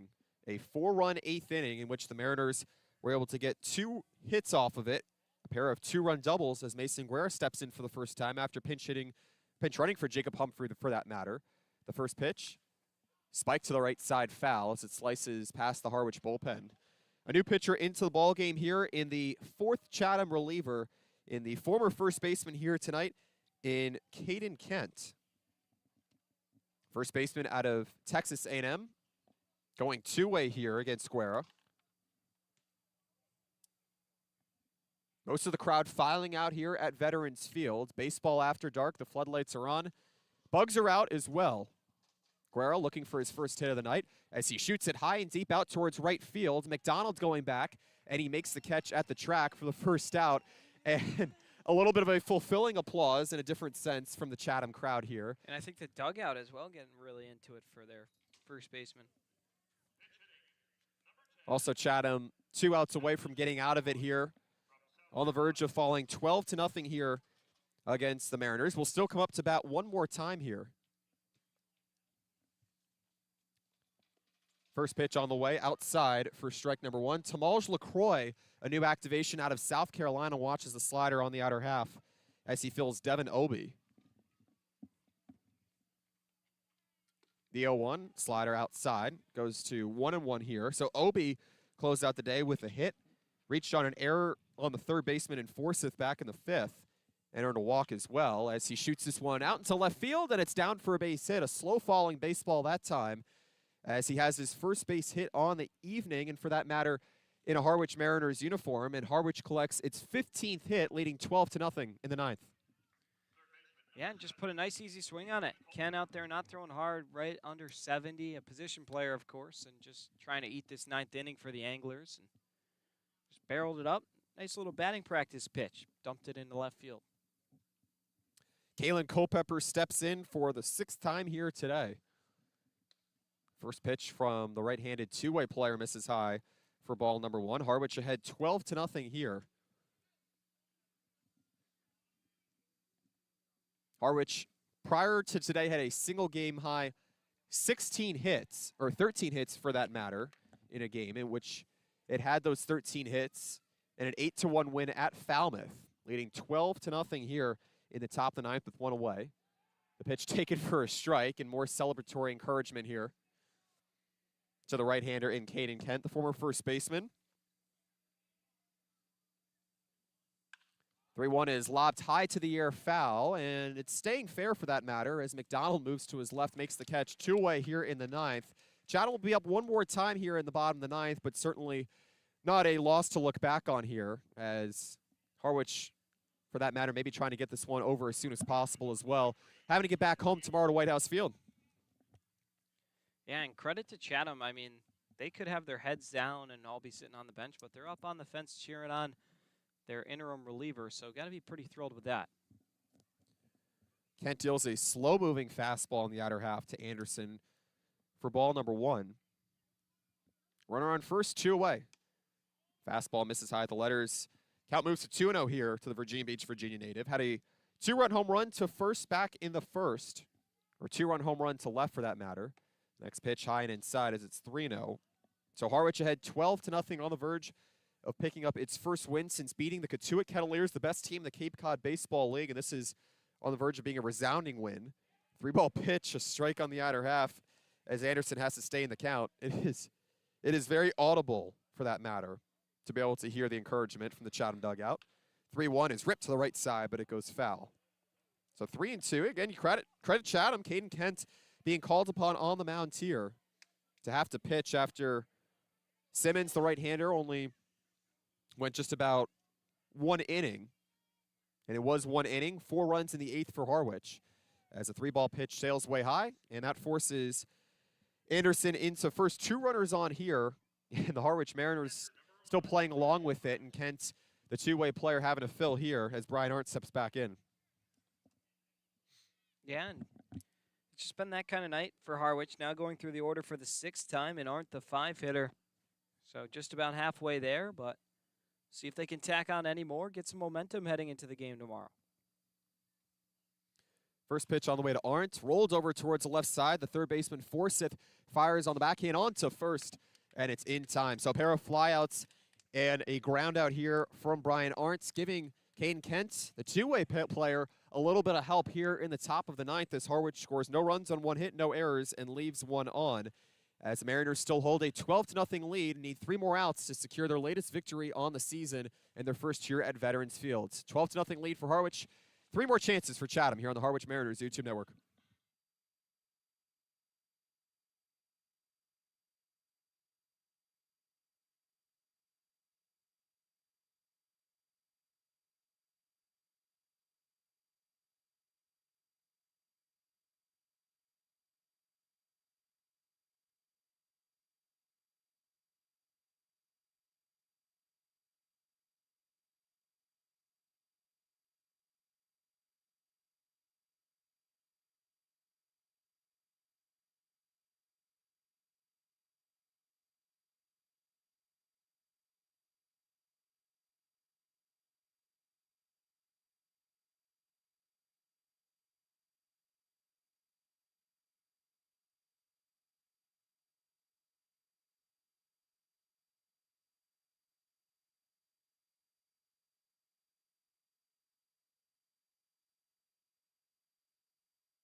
A new pitcher into the ball game for the Harwich Mariners, leading the Chatham Anglers 12-0, moving into the bottom of the ninth here as John Halibut's day is over. He went 3 2/3 innings, gave up no earned runs, 3 hits, 2 walks, 6 strikeouts, a shutout. Still in line here for the left-handed reliever in Griffin Kern at 6'3", 225, making his debut out of Quincy University near Columbia, Illinois. The first pitch to Hudson White, the catcher, taken high for ball number 1. Well, Halibut was absolutely masterful. As we begin to wrap the lines here on this game, Devin, just an extraordinary outing after Blake Purnell, the right-handed sidewinder out of Florida, got the starting nod for the first time here tonight. He went 4 1/3 innings of scoreless start, 5 hits, no walks, and 3 strikeouts. I mean, not much more to ask for. The next pitch outside as it's 3 balls, no strikes here to Kern. And yeah, those pitchers were just as good as the offense here tonight for the Mariners. I mean, you think about getting 4 1/3 from Blake Purnell, a guy who's usually called upon in relief, and then you come in with John Halibut, and he shoves 3 hits, 6 strikeouts, and no runs. I mean, really a fantastic performance on that side of the ball. And stranding runners. Chatham has 8 hits. That's not a low total. Fastball high and outside for a 5-pitch walk here as Hudson White earns his second walk on the night. Still just 0 for 1 with those pair of walks, as Derek Fabian, formerly of Florida, now of Auburn, digs in looking for his first hit. Harwich ahead 12 runs on 15 hits. Chatham with no runs on 8 hits. So a mound meeting adjourns between Steve Englert, the 20th-year skipper for the Mariners, and Brian Arndt, the catcher out of UNC Wilmington, as Derek Fabian, as mentioned, 0 for 3 looking for that first hit here today. Chatham trying to break the shutout here. And the first pitch from Kern as it's fouled back into the screen for strike number 1 here. A lot to carry over to tomorrow afternoon as the Harwich Mariners return home to White House Field. A lot to look forward to if you're Steve Englert with how the pitching was solid. 0-1, a called strike on the outer half as it's 0-2 here to Fabian. A look around the Cape Cod Baseball League at other games that have wrapped up. The Bourne Braves winning 7-1 over the Wareham Gatemen in 7 innings. The pitch, a healthy hack and a miss that time, as Fabian goes down on strikes for the second time here today. And Griffin Korn, the southpaw making his debut, picks up his first strikeout here. You have to like what you see, someone who might be underrated in the bullpen for the rest of the season. Yeah, he's got some serious velocity. We did see him walk the first batter in White, but now really starting to bring it. And I say the same thing often enough, but if you're able to hit your spots, you can be dominant in this league, and Kern really showed signs of that and flashes of that in that last at-bat. First pitch painted on the outer half here to Brennan Holtz, the 9-hole hitter, center fielder, 1 for 3 here today with Harwich ahead 12-0. Chatham down to its final 2 outs here. A runner on first and 1 away. A cut and a miss this time as it's 0-2. So the Wareham Gatemen falling to the Bourne Braves 7-1 over at Doran Park. Meanwhile, the Brewster Whitecaps taking down the Cotuit Cavaliers 9-3 in just over 3 hours at Lowell Park. As you mentioned earlier, Cotuit maybe going off of the rails a little bit here. The 0-2, a breaking ball just missing high and inside as it goes to 1-2. Yeah, it's been an interesting conundrum for Cotuit down the stretch of the season with trying to rattle off consistent victories. Fell to Harwich 10-2. Resounding victory for Harwich on Thursday, as the 1-2 just misses the outer half as it goes to 2-2. I mean, that's paint. That was a really good pitch from Kern that time. I think Garcia's got to ring him up there. That was a really good breaking ball on the outer part of the plate. And the 2-2, slider cut on and missed to drop third strike. Arndt don't even make the tag as Holt already walks back to the dugout. And it's the second strikeout here in the 9th. And how about this feat? After John Halibut struck out the side in the 6th, Devin, now a chance for the man making his debut, the left-hander of Quincy, to do the same here in the 9th. Yeah, here you go. Caden Kent not going to be an easy customer, though. He's been one of the positives for the Anglers here tonight. 3 hits in the ballgame, a double and a pair of singles. He's also been the victim of back-to-back 4-6-3 double plays from the man behind him, Bryce Martin Grudzillanik. First pitch, a changeup low here to Kent. Lefty-lefty battle. Harwich ahead 12-0, just 1 out away from getting back in the win column here tonight after All-Star break. Slider outside and low this time as it's 2-0 here to Kent.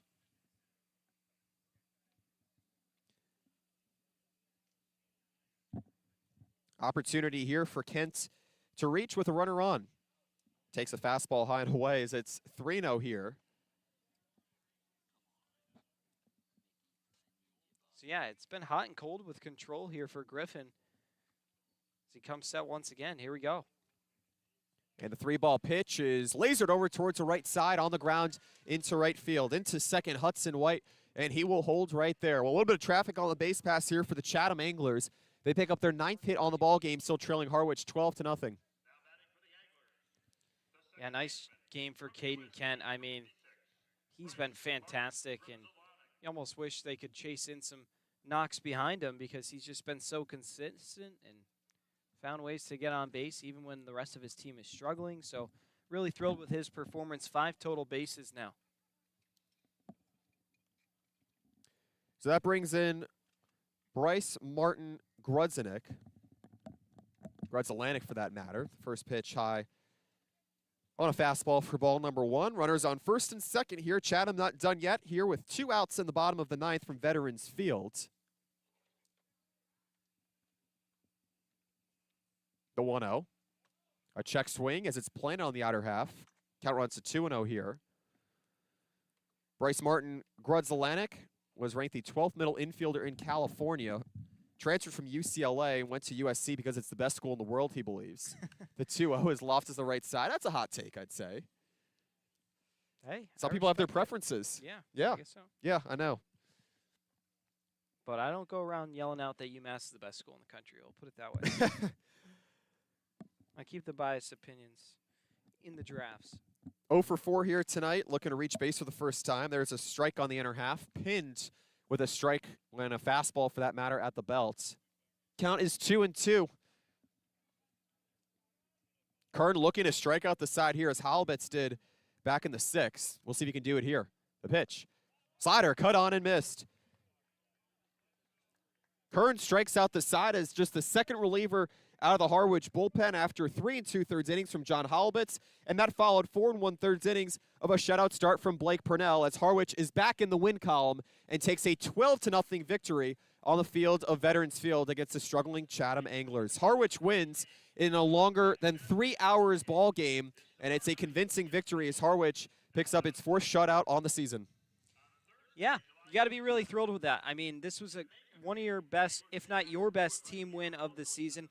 You shut out the Chatham Anglers, a team who you've really struggled with, and especially on the road. The home team had won every game in the series up until this point, so Harwich came in and really stole the show here tonight. And despite Chatham having 9 hits, credit to the 3 pitchers in Purnell, Halbitz, and Kern, who were able to get out of every jam they were left in. I'm really satisfied with the performance we saw here tonight. Start to finish, it was all Harwich, and really good team win to go back home to White House tomorrow. This is the Harwich Mariners post-game show here on the Harwich Mariners YouTube network. We appreciate you sticking with us here as Harwich wins with 12 runs on 15 hits. No errors committed. How about that, Devin? Aside from Chatham with no runs on 9 hits, 1 error. The best opportunities that came about for Chatham were really in the middle innings. It left 2 on in the 4th and the 6th. But how about John Halbitz dancing out of trouble with 2 swinging and 1 looking? Certainly the right-hander out of Old Dominion. He gets the win here tonight, despite Blake Purnell being dazzling in his first start on the season. You consider Harwich just being able to hit with runners in scoring position tonight. Started with that 2-run home run from Ethan Anderson following a RBI groundout from Kalen Culpepper, a 3-run first-inning frame. Harwich not let up after that with 4 runs in the 8th, and an all-around sensational outing, a very productive performance from the lineup here tonight, which needs to carry forward into the final 8 games on the season. Yeah, no, I look up and down the board, and everybody contributed. Everyone in the lineup scored except Elijah Lambros, and he also had a pair of hits, drove in a pair of runs. So everyone contributing up and down the board. I mean, 15 hits in a ball game is just fantastic no matter how you cut it, and Mariners should really sleep well knowing they left everything out there tonight. So the Harwich Mariners take it 12-0. They now lead the season series at 3-2 against the Chatham Anglers for a Harwich team that had struggled with its pitching here in the series. Devin, a 6.17 team ERA, allowed 11 extra base hits and also 21 walks, but that was of no concern here tonight as Harwich wins a wire-to-wire game at 12-0. Just an overall outstanding performance here from the Mariners. One more time, Blake Purnell, he started with 4 1/3 innings. He gave up 5 hits, but allowed no earned runs. John Holibitz, the right-hander out of Old Dominion, he picks up his first win on the season in his second appearance this year. 3 2/3 innings. He was excellent as the Mariners win 12-0 here at Veterans Field. They do it for the first time. Harwich set to return to White House Field tomorrow afternoon, and the Mariners will be looking to go for back-to-back wins. They will host the Bourne Braves. Matthew Boynton out of Murray Stadium made his debut at Highness. Slated to go tomorrow, 6:30 first pitch. Devin and I will be on the air at 6:25, but that will just about do it here from Veterans Field. Devin, before we sign off, Bourne going into White House Field tomorrow. A lot to look forward to, but also a very quick Bourne team on the base pass that can strike for many runs and get those big innings. Yeah, and I mean, they got a few stars. I mean, you think about Derek Bender. He's arguably the MVP of the Cape Cod Baseball League. He probably will be named the Cape Cod Baseball League MVP. Not too many people that can give him a run for his money. He leads the league in OPS, average, stolen bases, up and down the board. The accolades just continue on, and he's going to be a really tough customer to deal with tomorrow night. And then you got Jonathan Vastine, who always give Harwich a tough time. Bryce Eblin, who's been there 2 years. So a lot of good talent coming in, and Harwich would love to steal one against the Bourne Braves. So the losing pitcher here tonight in Jack Seppings, he gave up the game's first 3 runs on the RBI groundout from Kalen Culpepper and a 2-run home run from Ethan Anderson. And meanwhile, the winning pitcher for the Mariners, John Holibitz, as he's 1-0 on the season. An excellent top-to-bottom outing from the Harwich Mariners here tonight from Veterans Field in a game that lasted 3 hours and 6 minutes here. The Mariners facing a near-capacity crowd, and they now move to 16-19-1 on the season and just 4 games out of first place in the Cape Cod East Division standings. Meanwhile, Chatham falls to 10-22-2 and 9 games out of first place in the East standings. 7-8 here at home. Harwich now 5-13 on the road, set to face the Bourne Braves tomorrow at White House Field. But that will do it here from Veterans Field. Harwich takes its first victory in its final trip to Veterans Field against the Chatham Anglers. And for my broadcast partner, Devin Dobeck, and for our producer, Sean Sears, and the rest of our Harwich Mariners media team, I'm Wyatt Kopelman saying so long here from Veterans Field as we remind you to live the dream in the league where the stars of tomorrow shine tonight. One final time, the Harwich Mariners winning 12-0. We wish you a very pleasant rest of your evening. Here